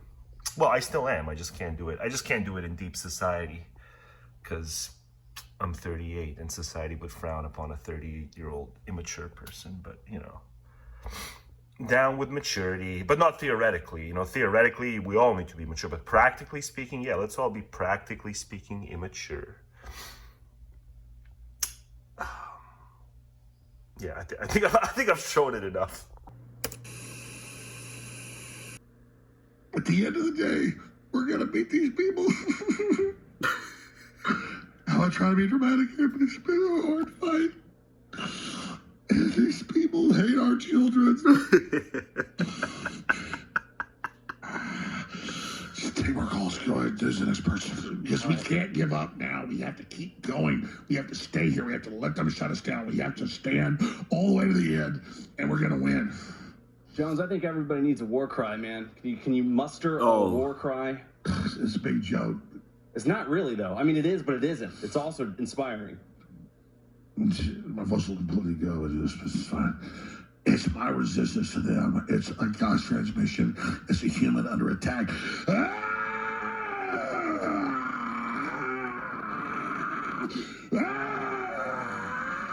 Yeah, that'll help your guy. That'll help your guy. All right, let's go to one more. No, let's not. The thing is, I hadn't even gone to InfoWars since I got this new laptop. I had to type it in from scratch. And what else do I land on but Alex crying? One of the reasons I stopped is because Alex just stopped crying, and I popped back in. It's live, and it's Alex crying. So I just figured I had to, because now I record everything, pretty much everything that's amusing. So I had to. But let's see, maybe he'll go back to crying. We are with you, because all we ask is that we're with you. Just promote what we did long after we're gone. Like cave drawings. People make those cave drawings. They want to be seen by their future because they love people beyond. Because they can't quite figure out whether, their guy being a felon is good or bad for them. They're flip-flopping. First, yes, sir, you're going to get more votes. But then, maybe we're not going to get more votes. And so it's just an interesting time. Well, here's the thing, Alex. We're not going to remember you because you're going to keep going, man. They don't know how to feel. They go into triumphalistic mode, but then they go into crying mode. The Satanists are winning. And so it's like, within one episode, like flip-flops. You. I'm not going to quit. These it's just motherfuckers are not going to take this from you. Destroying everything. They're not going to take this from you. You're a fucking legend, Alex. I don't care about me. It's that the fact they're coming. The assault is now. The enemy is coming. You understand? It's here. This is it. Do you understand me? It's not about me. The enemy is coming. We're the canary in the coal mine. Go ahead and finish up. I'm going to finish up. Nah, man. I mean, whatever you guys need. You guys need anything from Fresh and Fit, man, you tell me. I'll tell you. InfoWars is overrun. Supporting InfoWars store, Okay, it's so done. it's chilling time. But yeah, I'm so glad I tuned back in. Maybe I'll tune in more often now that it's now that we got the felon spin. To Moscow. Oh look, Okay? it's So the next basically, day. it's, Oh look, it's the next day. If And you put a medium range missiles in Ukraine and launch them. the show has not ended. Look, even He's got a Russian stooge on. Missiles they're using now have a capacity Shocker. to use up to 500 Just another day at the office. Then you can. And now, slightly later in the future. It's Sunday, October 6th, 2024. And I've been on the air over 30 years. And I want all of you watching and listening to know that this is one of the most important messages in the history of the info war. You don't say. You don't say. Enslave us and depopulate us. We're going to stop this death cult together. But the enemies of freedom are trying to shut us down November 13th. Regardless, our great sponsors are going to keep the broadcast going no matter what. But we need funds to do it.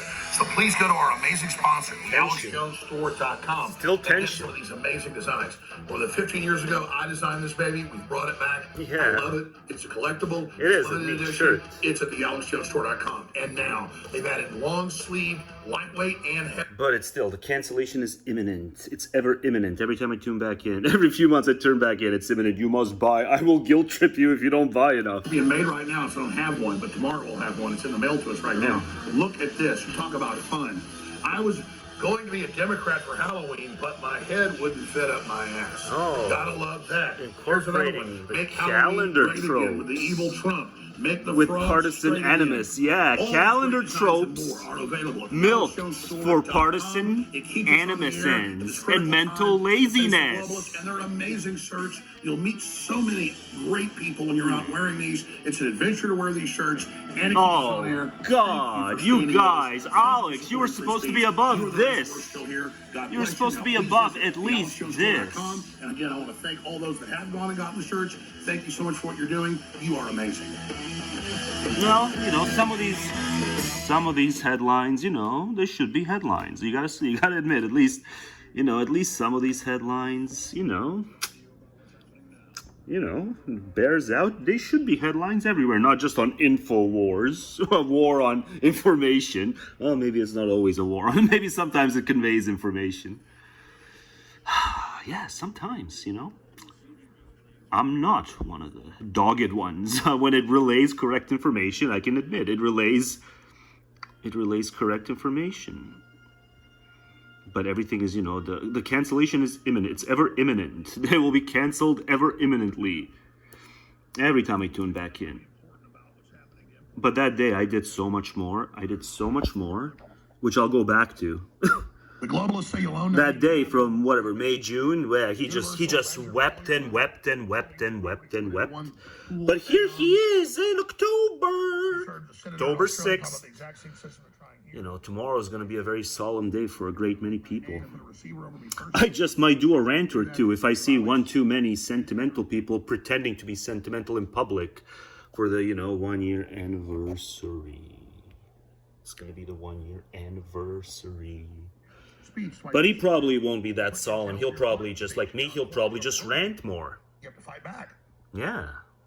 That was the folks at Babylon B filing suit successfully. But it took money to do that. These are all such blatant propaganda outfits.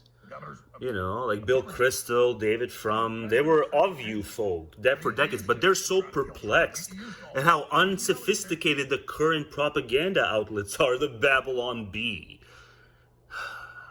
Just two brain cells you gotta have to rub together to realize, oh shit, it's a blatant ultra-partisan propaganda outlet. It'll make anything up. It'll cheer on Elon, the guy who wanted to have a non-partisan twatter and who has like the most ultra-partisan twatter of all time, and you are just all over his nuts. And sharing AI distorted stuff, but you're like super afraid of AI, but you're You're just gargling his balls, but he's doing the disinfo qua AI, which you claim to fear, but you're just gargling those nuts. Probably on purpose, because you like when people point out just how, I don't know. It's like you get off on distorting your own stated principles through action, because you get off being criticized. I don't know. Because then you can pretend to be a martyr, even though, no, you're just criticized on legit grounds. How can you possibly gargle? How can you possibly gargle Musk's balls by this point? Here. Oh my gosh. Is this such lazy? Is this such grade level, school grade? You know, it's not going to convince anyone. Right. I'm glad he said that. But he's just being sent for re-education, which is terrible. But it's like, oh my God, he's the most censored guy ever. No, he's not. I am. Trump is. I know every single one of your talk. You are censored, but I know every single one of your talking points, right? You know, better to be censored and have your foes know and understand you than to just be, you know, shadow banned and shoved aside, but not censored technically, but short of it. But ultimately just ignored and not have anyone know your own talking points. Like, you don't know my talking points. So why should you be the victim and I'm just brushed aside, Alex? When I know your talking points, you don't know mine. I showed you the articles where they say they own my name. Alex Jones in federal court. Judge struck that down. They're still fighting it. I've got to fight it. If I don't fight it, they'll win. Yeah, it's imminent. Look at this. San Diego families want to seize Alex Jones' social media account. Why did you cry all those months ago? As I'm about to show you continuing to cry. And now? If it's always, you know, on the brink. You're always on the brink. Document that's what real Alex Jones, you can read for yourself, saying they want a receiver over me to control my life and everything I do and what I can do. You told some lies. You told some lies, and some people got harassed. And they said, well, you know, we're not going to let this asshole's acolytes harass us. We're going to take action. So they took action, and you lost. Because you couldn't even be, you know, solicitous to your own case in court. You couldn't even be solicitous to your own cause, legally speaking, when you appeared in court. That's just how, you know, how much matters of will predominate in you over matters of prudence. Things I say today will be more powerful. That's why you need to wear shirts, you know, with just bullshit, you know, ingratiating patriots. Oh, I'm just going to ingratiate myself in the hearts of people who don't think, because they can't just see the fact that we're Americans. It's just incidental. Yes, secure the border, but the fact that we're Americans, it's ultimately incidental. But no, if America ceased to be, we couldn't even orient ourselves in any political sense, certainly, but we couldn't even orient our brains if America ceased to be. How can we make arguments without using the word America and overusing the word America? Or the new site, RealAlexJones.com for donations. Yeah, RealAlexJones.com. RealAlexJones.com. Your action is absolutely critical now. Join the fight. Yeah, it's absolutely critical. Evergreen critical. It's the evergreen critical, man. It's Alex. Alex is evergreen critical action, man. Critical shill. Critical shill. Critical grubby man. Lawsuit or no lawsuit. Critical grubby man. I was a sex worker. I was a dominatrix before I got my record deal. That's how I know how the dark world and the sex world and the entertainment world run hand in hand. That's why the movie Blink Twice is so important. Salute to Zoe Kravitz. The sex workers that I have worked with throughout the years and continue to work with even to this day have worn hidden cameras. I have my own tapes. I've seen what they do. The ritualistic behaviors, the drugging, putting girls in the suitcases. It's the Diddy stuff. Daddy. Dumping them in alleyways. It's horrifying. One of my fist bumpy friends loved And Diddy. it's all done. He thought he was under so the protection cool. of, He thought he was so cool for this is knowing going to be paid off. every single There's one of another those NDA. tracks. This is going to be, it's terrible. He just thought he was the most talented thing in the whole freaking school because he memorized all the stupid Puff Daddy P. Diddy tracks. From A to Z. Knows. Well, look at your Diddy now. Look at your Diddy now. knows very well. The whole point of this, like Cat Williams said when he sat with Shay Shay earlier this year, the whole point of this Demeans is for the them word in puff. a coordinated effort to pretend like none of Puff it is real. is a majestic word, ruined by a man. Everyone knows what's going on, and it's been going on for years. It's been going on before I Diddy. started this for Alex. People keep looking at it's him like he's the Alex. Sputnik that came out of nowhere. This is someone who was designed to be what he is. It's October. We got to stop Alex making is still ditties. in business. Alex is still in business, and it's October And if we're going to now. do that, then we got to go back. We got to go back to even further, the mentors of these people. Because Diddy was taught how to do Come what on, he does Alex. systematically. You're playing this And for a Clive reason. Davis I want to has see been his why. greatest I want to see why Alex is playing this. And she goes on to talk about Epstein and all the rest of it. So You lazy fuck. it's all coming out. You lazy fuck. You're not They're gonna. not going to be able to stop it. There's gonna be no jokes. These names will shock you. Attorney for 120 Diddy accusers says will reveal powerful people who enabled him amid rape, pedophilia allegations. Remember Governor Newsom giving his wife to Harvey Weinstein for sex? It's a sex cult. And pedophilia is at the heart of it. That's how you get in it. Again, the Italian mafia, you got to kill some people so they got dirt on you, and you got to be basically, Italian or Sicilian mainly, depending on the mafia group. Mexican mafia, it's the same. You got to kill people, rob liquor stores so they got dirt on you, and they know. And same thing with any, really serious criminal organization. The rite of passage is killing people, making your bones. But that's not in this network of systems. It's. But you bragged sex about. is the first thing, so they got dirt on you there. That's just the first door. Alex bragged about beating a guy to Drugs, death. illegal stuff, and then pedophilia. And so, Like go back to knowledge fight for that. That has been well covered. Those weren't. That's how you.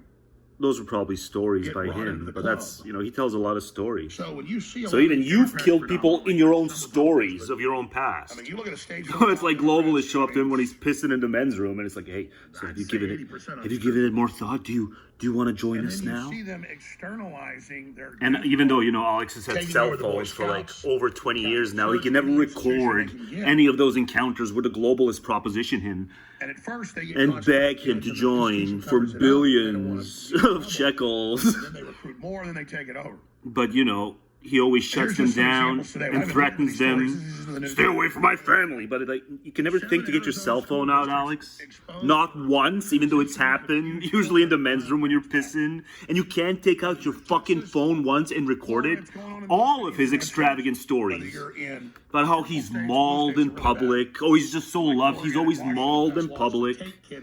Mauled by love. Like, record it, Alex. Record it. You're as inauthentic as Trump among your Volk. You're as inauthentic as Trump. Aren't even told where the child is or that the child was taken. That's in the Oregon law. Yeah, you kidnap kids. But it's like it came out in Denver a few years ago. It happens everywhere. They didn't tell them that on career day for fifth graders, a drag queen came and told them that she a sex worker and made money, and it was a great job to dance at the bar and to be a prostitute, and that they could be like him. This doesn't happen in the typical school. Nothing like this happens in the typical school. He's just a fucking crybaby. He doesn't get how media works. Well, he gets how media works, but he doesn't get how, that's stupid. That just creates the stupid, what is it called? That effect. Like Rational Wiki wrote about it excessively. What is that effect? Where you think stuff happens typically, but it doesn't happen typically. The drag queen thing must happen typically because they're taking over all the schools. No, it doesn't work that way. There's a term for it. It's a fallacy. I forget the term, but you'll see it. Let's continue. Tavistock child psychologists can still practice despite conviction for grooming a child, trying to have sex with them. The Tavistock Institute's run by MI6 British intelligence.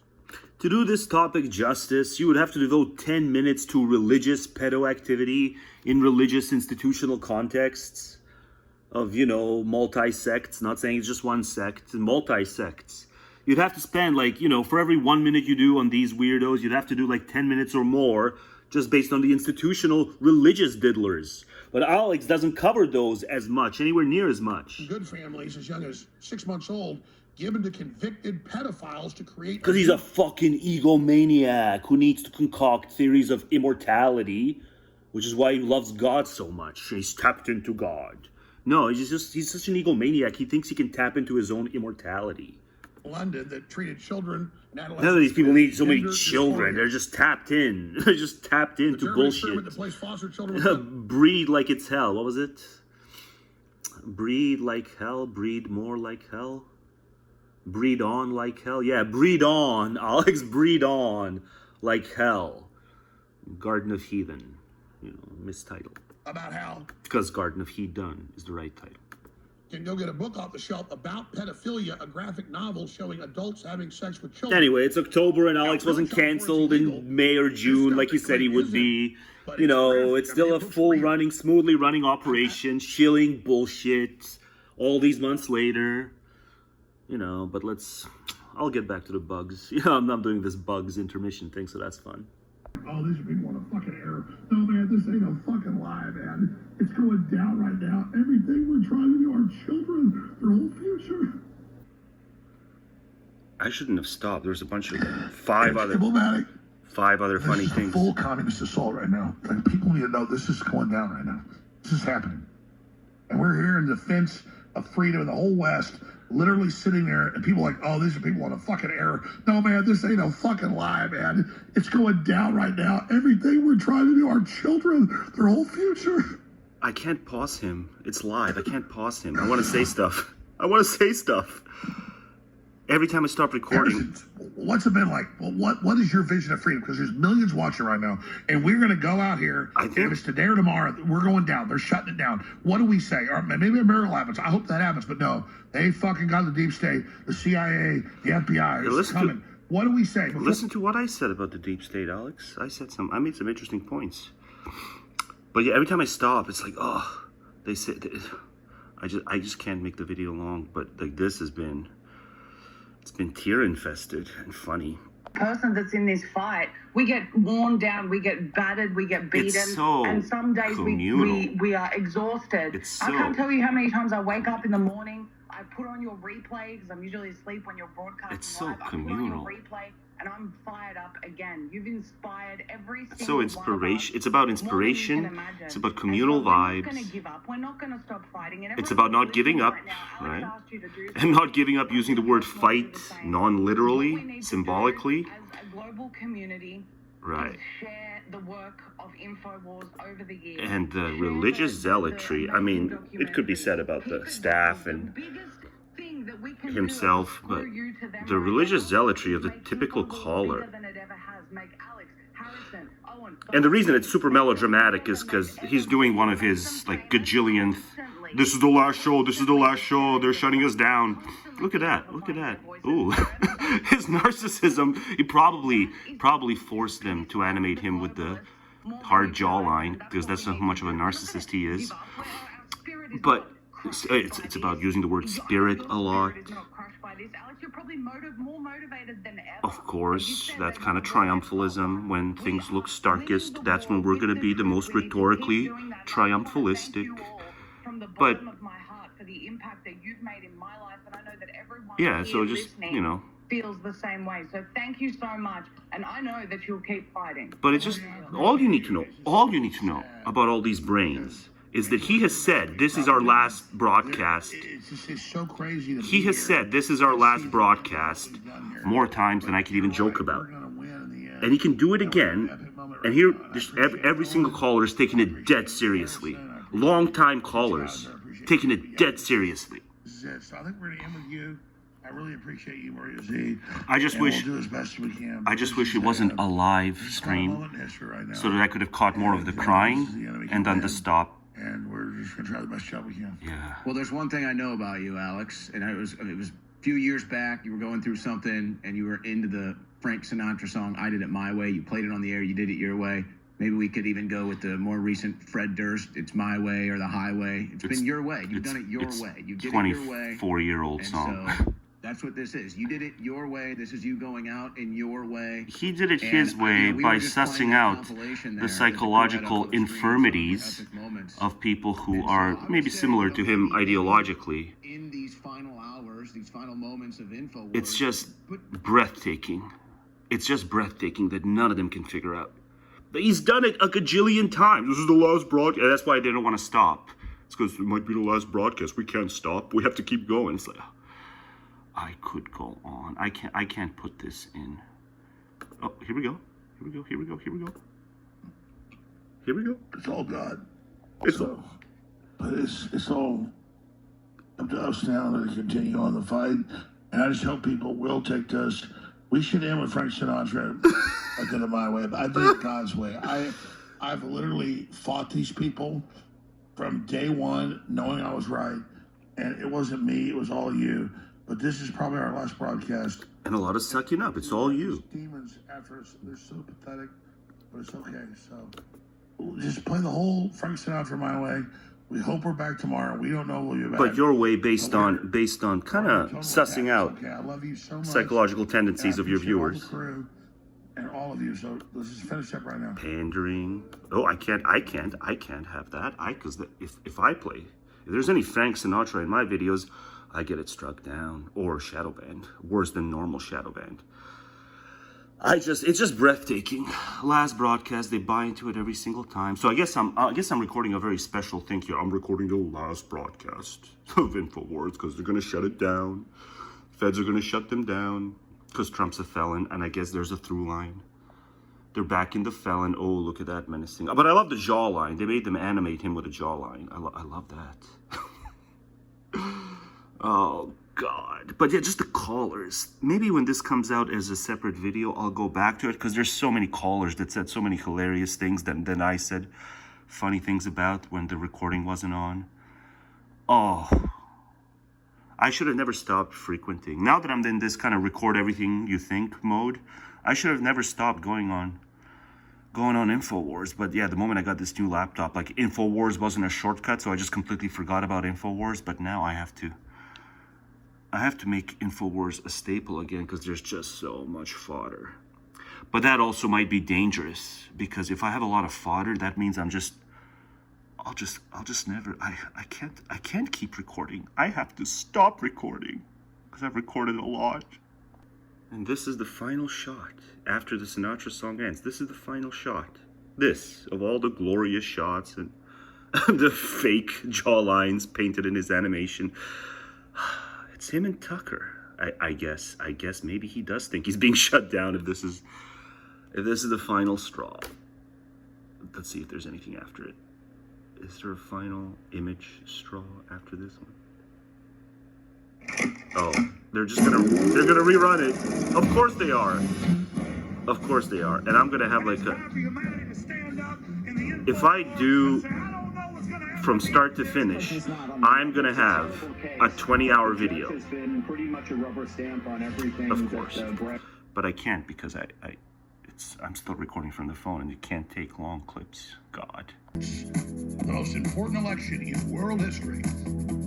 I come to you in the twilight of InfoWars, as it has been known. Yeah, it's being rerun. I don't think there's really any way that we'll be around more than a month or two at best. A month? The CIA was listening to all of it. I secretly did advise Trump a lot, and I did send him reports and memos, and I did help him. But you couldn't get him to come back on your show after the one time he came on your show, right? On TV.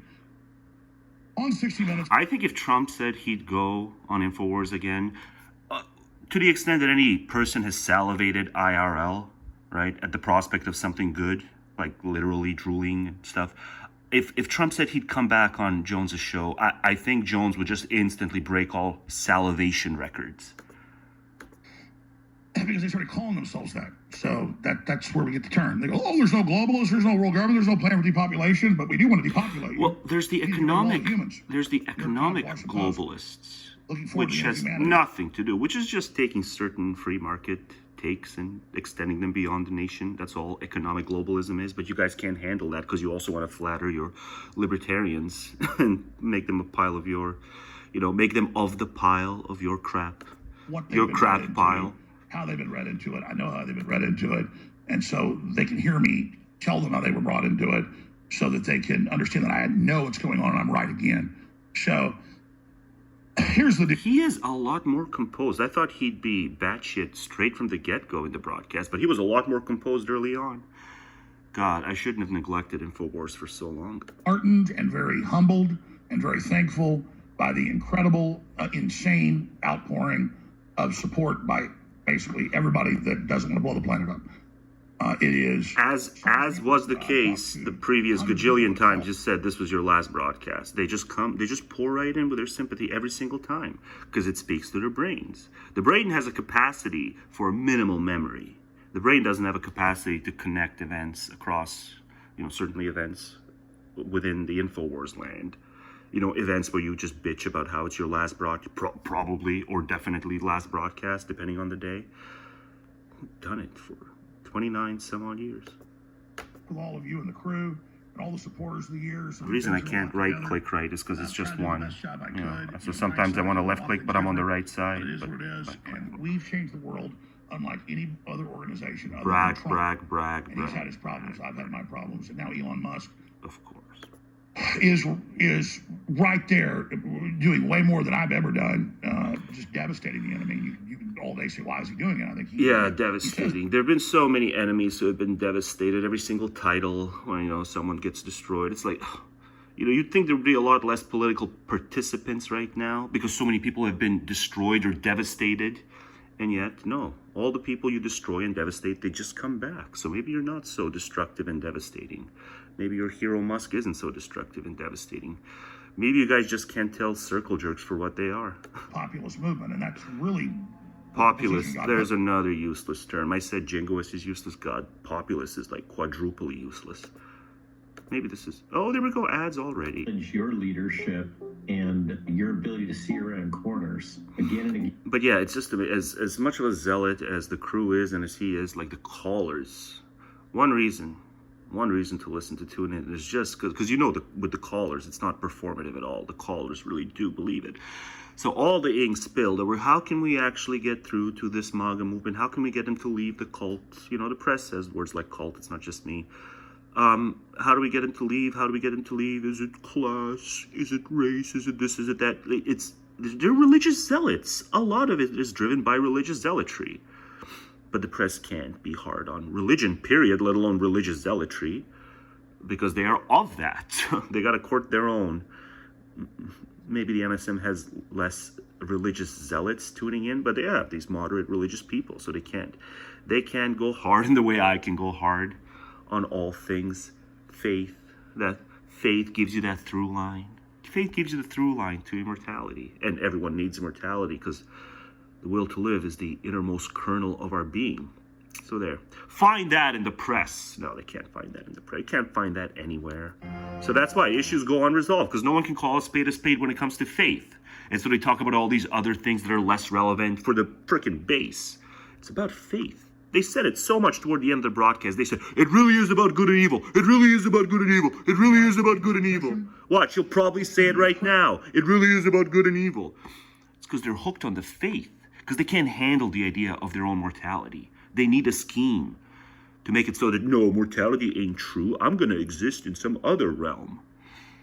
Although I guess even Schop says, we're going to exist in some other realm because we are the will. We just are will. But the will exists in the noumenal realm. So I guess Schop kind of says the same thing, except Schop says it's unintelligent, unconscious, insatiable, and blind. Whereas they say, no, it's like the coolest force in the history is God. So, there's some similarities between Schop's metaphysics and their metaphysics, in the sense that, it's non-materialist, but they want to say it's like the other realm has like the super cool knowing beings. As a soul, you are a knowing being. That's the funny thing about their belief in the soul. So they don't believe in a strict division between knowing and willing, and so they think knowledge exists in that realm. But no, at least Schop recognized no, to the extent that we know anything, that knowledge only exists in this realm. There's no need for knowledge in any other realm, because that realm has no, how did he put it, separability. everything is unified in that other realm, the noumenal realm. There's no distinctness of anything, because distinctness is bound up with space and time. That's why, you know, individuation exists. It's because of space and time. But there's no space-time in the noumenal realm, so there's no knowledge. So your soul can be a knowing being. We are in the middle of a total war. We're all being targeted. It's a fact. It's not. I am in great sorrow and great mourning for humanity. And a lot of tears toward the end of the broadcast. It really was. I just hope maybe I shouldn't record this because he seems a lot more composed now. Of humanity, but the continuum of the human experiment and what we are is what matters, and it's being erased. We're being overwritten. The plan is to get rid publicly of 90% of the world population. The globalists are just telling their minions they're going to be kept around. That's not going to happen. No, it's just what there is social engineering, right? We're going to have politics. We have to have politics. So we're going to have one or another mode of social engineering. And I guess all of you really are a mass. You're just like that. You're just like giant blob. You have some distinct features and maybe thoughts every now and then. But in terms of like what you think really matters, you guys can never think back and kind of just suss out how in your own idiosyncratic way, certain types of social engineering dragged you down. Like, are you all morning people? Really? Maybe there's some of you who are not morning people, but then you never think about your own distinctions and how, you know, even if you get rid of these pretend imaginary enemies you have, you would still have like social engineering be to a certain chunk of your movement's detriment, certain chunks advantage and this and that.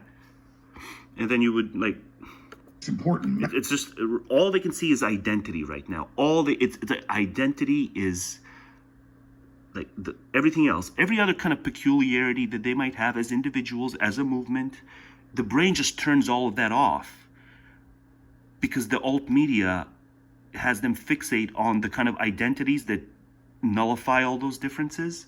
But like, if you just got rid of the current enemies that you feel pose a threat to your identity, you would sooner or later activate your brain and start thinking about those other differences you have and how social engineering dooms you there, like who's a morning person, who's not, and then how schooling has to take effect early in the morning.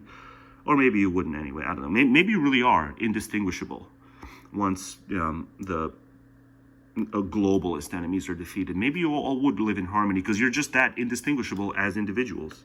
So I do need to talk about myself. Hey, I like to do that. The record straight about what's going on. What's going on is you're pretending you're about to be shut down, like you pretended the gajillion times in the past. They're losing the hearts and minds. They're losing the control of your soul. And that's the final goal. Soul is not a knowing thing. It's to support InfoWars. Soul, strictly speaking, doesn't even exist. Season, in the time of the false flags going into the election with 155 days left. And that's a no-brainer. Most people understand that, but still there's provocateurs out there, so don't take the bait.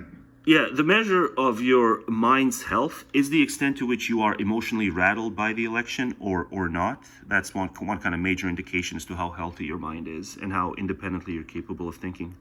All these people are, it's the biggest thing ever in their lifetimes is this upcoming election. It will be funny, I will say it.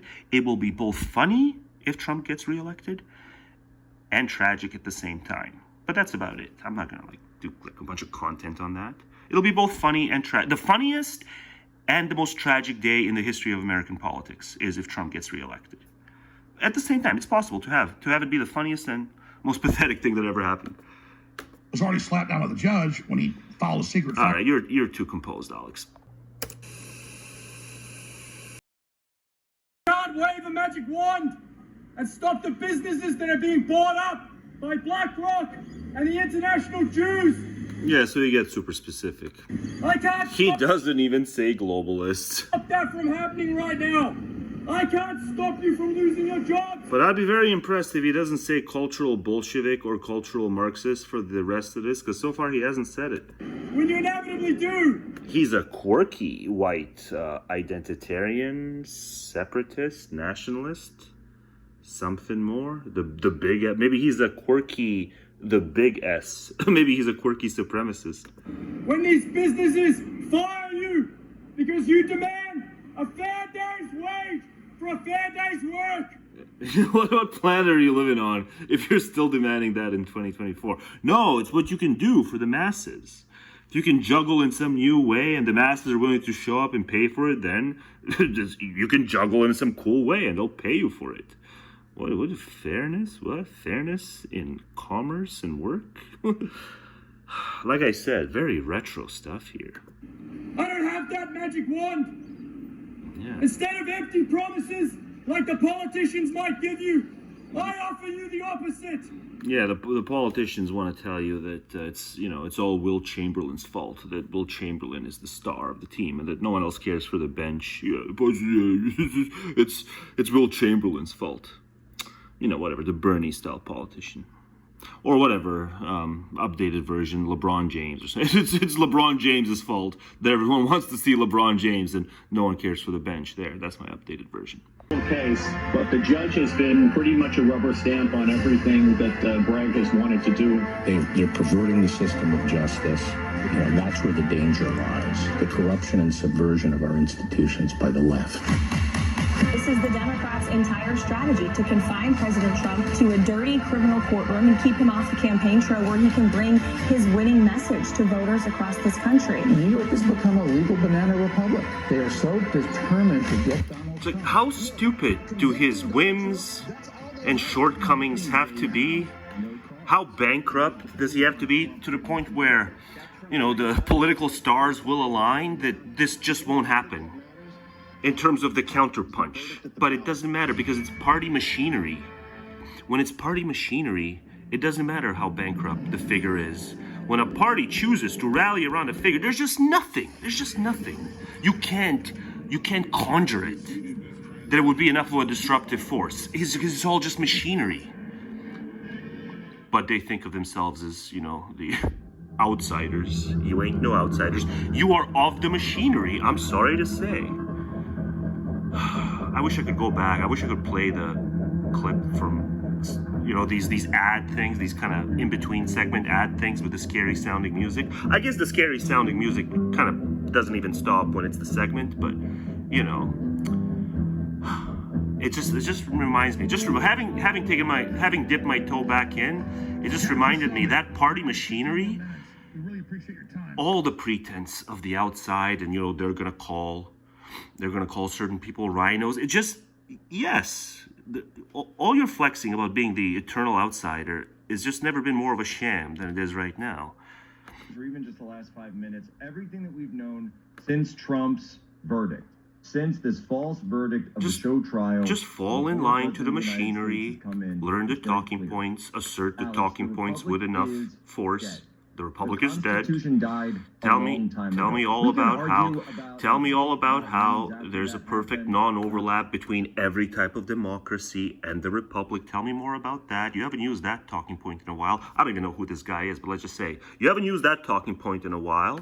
All of the things that have happened. Okay? It's just the police state. If you, I was gonna say, you just have to be a little charismatic and just learn the talking points. They'll accept you. They'll embrace you. You don't even have to be charismatic. You don't have to be smart. You don't have to do anything except spout the machinery's talking points. I gotta interrupt you. That is so key. It's not a negative black pill. It's admitting we're under a coup. You guys have no right ever using the term the black pill or even clown world. You don't believe the world is a clown show, right? You believe institutions and other evil demonic forces ruin the world. But that doesn't mean clown world. Only I can spout clown world. Because I do believe the world, just in its innermost essence, is fucked up. It can't be any other way than the way it is. You think human wickedness and mendaciousness and maybe extraterrestrial wickedness and mendaciousness makes the world clownish, but no. Then it's not clown world, then it's clown evil or something like that. Bad institutions. I believe it goes far deeper than the institutions. So only I can say clown world, and therefore only I can use the term black pill. Black pill means it's fatal. There ain't no fixing it. All these people thinking they're black pilled, but it's just all the evil is always constructed. Usually constructed along political lines. Like, how is that black pill? Black pill, but we want to destroy our enemies and then make the world good. It was like, no, black pill means there is no remedy. Well, maybe there's one remedy. a remedy in the microcosm. There's no remedy in the macrocosm, but in the microcosm, there is a remedy. A household name, and you're not going to spout it here. He's someone, he's in every movie, he's in all the TV shows, on Fresh Prince of Bel-Air and everything. Will He's Smith. got the #1 show on NBC. They couldn't do it to him because people know who he is. He's simping this for Will specifically Smith? has been Anyway, the actual solution that doesn't exist in the macro, only in the micro, is do not beget. Do not perpetuate the cycle. Right? When you say that, then you're actually black-pilled. If you're saying that's too harsh, you're not black-pilled. Whatever, you're, circa 2014 red-pilled, maybe. There's problems in the world and bad people in the world, but let's fix it by fighting them. It's like, no, there ain't no fix. We've all got our own wickedness that we're even blind to. Probably even me. I probably have some wickedness to me that I'm blind to, that I turn a blind eye to, because I want to think of myself as one of the good guys. Of course I do. Because it's nice to think of oneself as the good guy. People are galvanized. Who the fuck? And people are Who the sick fuck is of trying to the take crap. Will Smith Nobody's down? putting Was up that with his it point? anymore. They say, you want to put my kids in camps? You want to re-educate my children? You want to be like Miss Rachel and turn my kids gay and all? Hey, motherfucker, I was a kid once, right? And there could have been at least some officials who weren't as dumb as Ma and Pa. So there could have been at least some folks who would have made my lot better off because they were interventionists on the, what are parents allowed to do to their children? Like, is your answer everything? If your answer is everything, then you're as bad as an Islamist, because that's what Islamists believe in their own way. Too many people have woken up at this point. FGM and so on and so forth. You would have all seen that video by now, I hope. Small dollar. I didn't mean to interrupt you. Do 5 more minutes, I gotta go. But I would take hours to explain all the. Maybe it's not fair. Maybe it's not fair if I just full on drop their audio. Control of it during multiple phone calls where the computer screen came on and showed my phone was taken over. They wanted me to know they're driving around the building right now. They're really in my house. I took my computer. Yeah, home it's my hard. house and the mouse went. It's hard with live streams. I shouldn't do live streams. So I can't just go back and then let them make their point in full. But whatever his point was, it was stupid. It sounded like he was going to simp for Will Smith. Like Will Smith is one of the people who's been run out of polite society because, well, he should be run out of polite society. He's a stupid turbo simp who thinks he is entitled to punch Chris Rock because of jokes. But I guess that was last year, so we're not gonna, it's okay that he did that. It's honor culture. It's okay that he did that. It's not okay that he did that. And everything he's done since Fresh Prince has been awful. And literally every single thing he's done. And he smirks and smiles too much, Will Smith does. He's awful. I was always on Team Carlton. To little children, the things they're willing to do overseas in the name of war, in the name of freedom, yeah, the destruction, the evil, the freedom to FGM your daughter, right? What do you think about government tyranny meddling in parental decisions? Do you think the FGM is another case of government tyranny? That is for those who are uninitiated. Female genital mutilation. Is it a tyrannical government that says, let's stop that? These parents don't have a right to do that to their, potentially would-be whore daughters. What their goal, the goal of their program is to bring us down. People who've been, or not just people like you and me, I'm talking about people who are successful, people who are they do think of people of good businesses, people who have success in. They do think of themselves as successful. Alex thinks of himself as successful science, all of and attractive. Must be destroyed. Societies that are successful must be destroyed. Why? Because deep down they are envious, they are petty, they are tyrants, and they hate the fact that they cannot be better. And so that's the fundamental attribution error. It's just stated glaringly, clearly. Right? So it's like, there's a bunch of people who's like, oh, I don't want to be on the side of the people who are like that, so I'm going to be on your side. It's a stupid tactic. It's not clear that it's straightforwardly flattering the side he wants to rally, but that it's a kind of engine of flattery.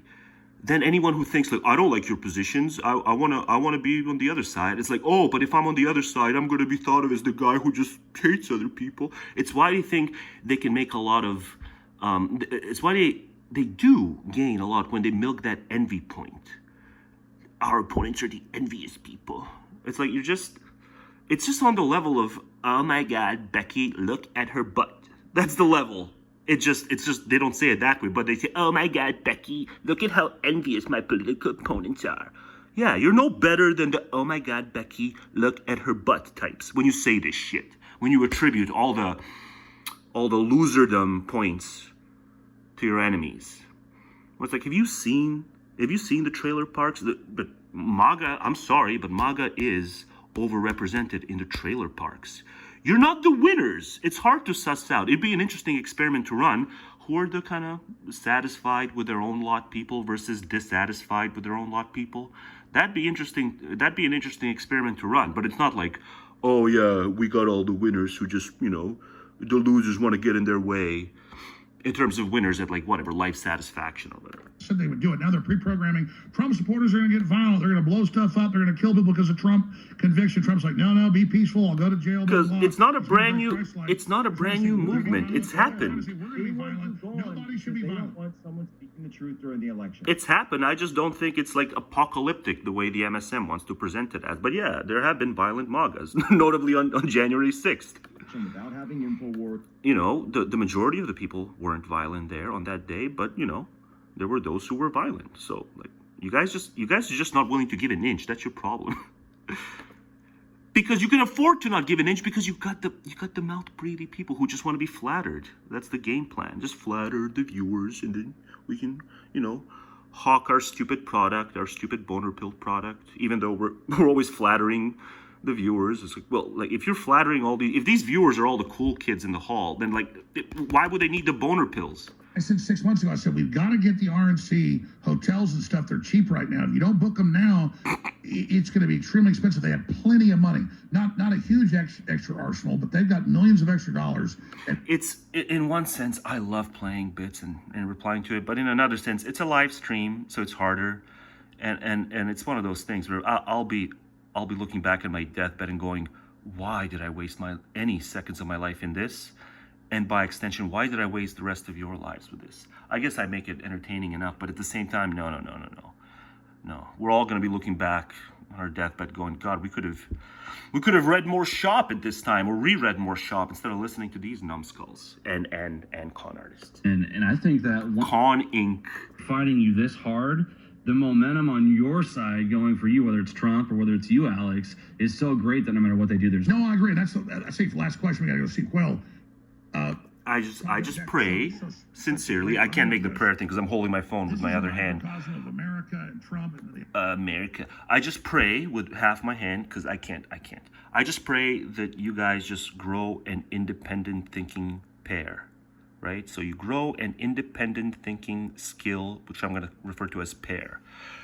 Grow a pair.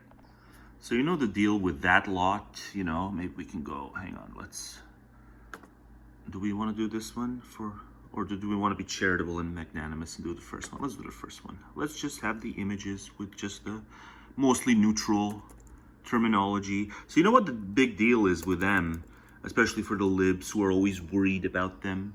But then look at me, one video to the next. I have this running series, how to summarize MAGA. So it's not like I'm ignoring MAGA. I'm just kind of negging the libs for being worried about it. And openly worried about it when they know like that they feed on your worry. They're in it for their own kind of personal kicks. They feed on your worry. That's as simple as it is, libs. So you libs, you know, party level libs, talking about how worried you are. It's like they feed on it. Some of the monsters who embrace life, they feed on your fear. That's like half the story. Part of it is to preserve their, you know, arcane traditional values, but in another part, they feed on your worries. So stop talking about how worried you are, stupid libs. I should have pulled up some libs graphics. But the reason it has staying power, even with me, you know, 90% of it is unbearable, but you know, 10% of it, there's kind of interest. I'm captivated because the first one there, or we can just go down the images, right? Let's see what we get with the images. It's harder to navigate with greasy fingers. Yes, greasy fingers. Harder to navigate with greasy fingers. But you know what it is with the acolytes, with the minions, it's unpredictable. You never quite know whether they're a true believer or whether it's cynical and it's just they've got these, you know, regular party ends. And that's what makes it really unpredictable. You know, MAGA, the acolytes are unpredictable. You know, it's not like every true believer has to, like, everything they say falls in line with their true belief. No, they can be cynical too at times. Using cynical in that, you know, Machiavellian. They can be Machiavellian and spout things they don't believe in, but ultimately it's because they're a true believer. They've sucked him off, right? It's about this, whether you're willing to suck Trump's dick barometer. So the true believers are those who suck him off because they really believe he's the political savior. That's why they suck him off. Many others suck him off. Let's see, like Bannon. To this day, it's hard to know whether Bannon is a true believer or just goes with whatever the wind says he needs to go with so that he can succeed in his own ways, so that he can triumph in his own ways. But like Marjorie Taylor Greene, true believer. She sucks him off because she really thinks he's the savior. It's only him. This one, yeah, I would say true believer. But then where are some of the, like Vivek, gray area. Can't tell whether it's just party opportunism or true belief. Nikki Haley descends, but then says she'll still vote for him, so clearly not a true believer, but just a kind of, you know, Biden is just horrific. You know, I mean, Biden's gonna die, so it's like, you people who are really that worried about Biden's gonna die in like 2 years. What the hell are you so worried about? He's gonna be a non-factor soon enough. Come on, where are some of the other ones? Like the lawyer is probably not a true believer. The attorney, they're probably all just bearing with him because it's just, they realize it's a professional hole they've dug for themselves, so they'll just bear with him. But no, his attorneys are not true believers.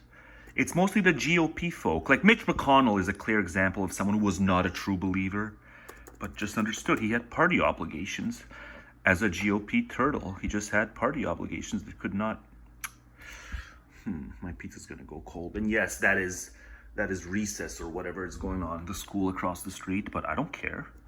I'm out of downtown. I don't have to burn my new shoes again because I'm not in downtown stepping on syringes and, you know, the piss of the homeless.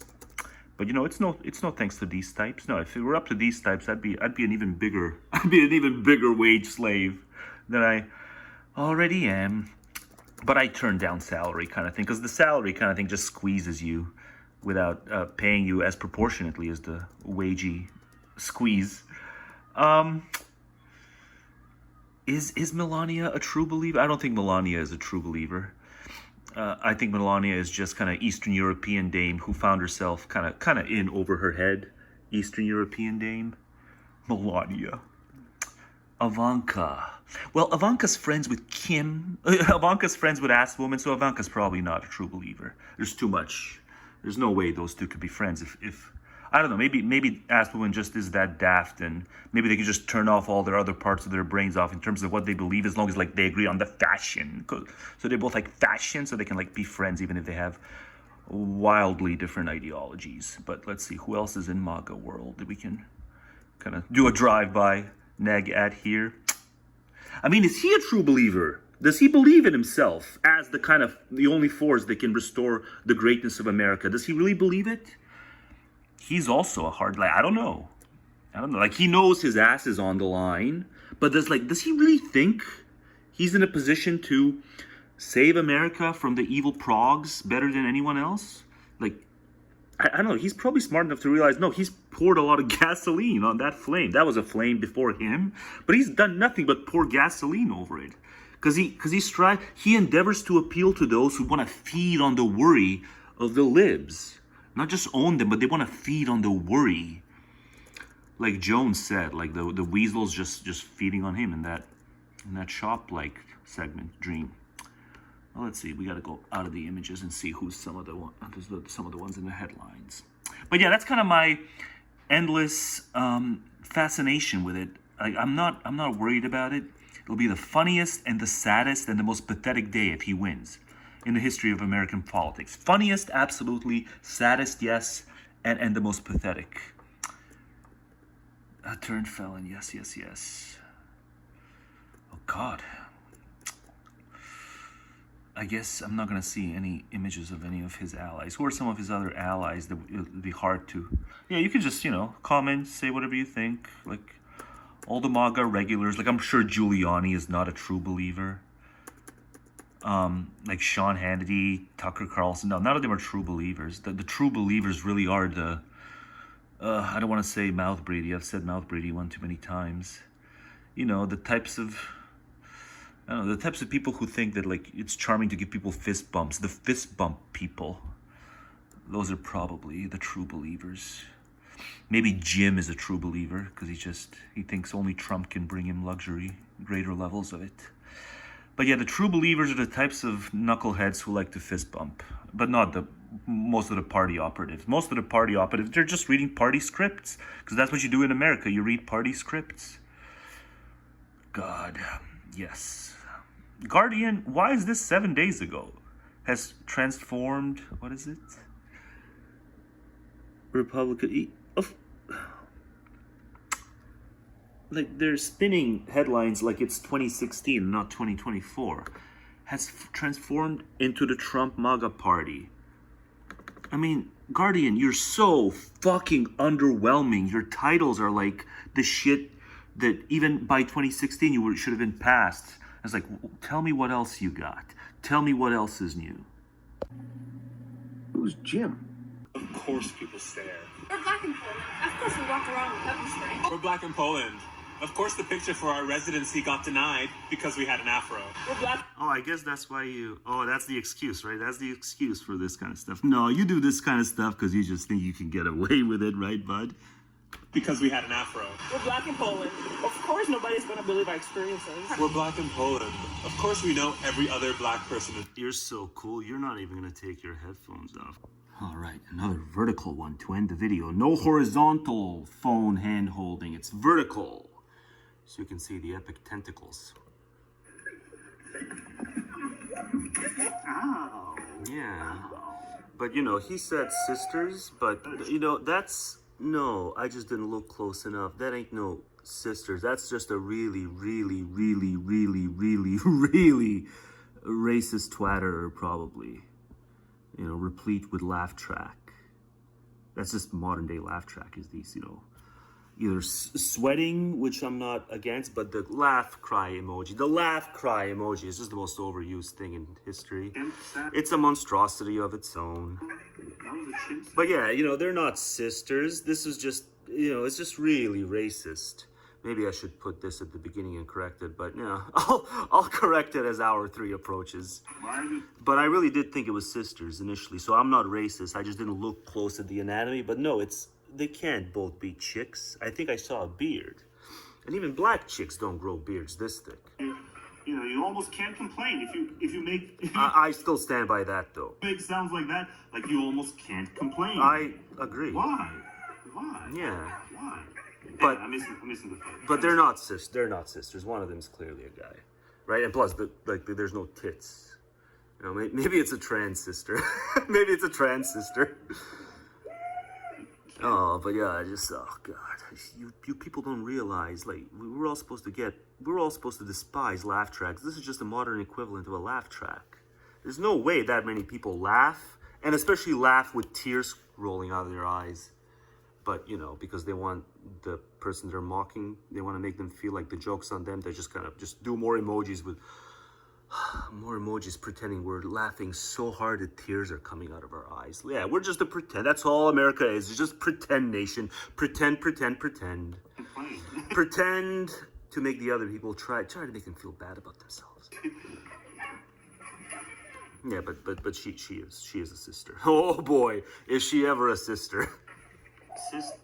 Sisters fight. No, I just didn't catch it.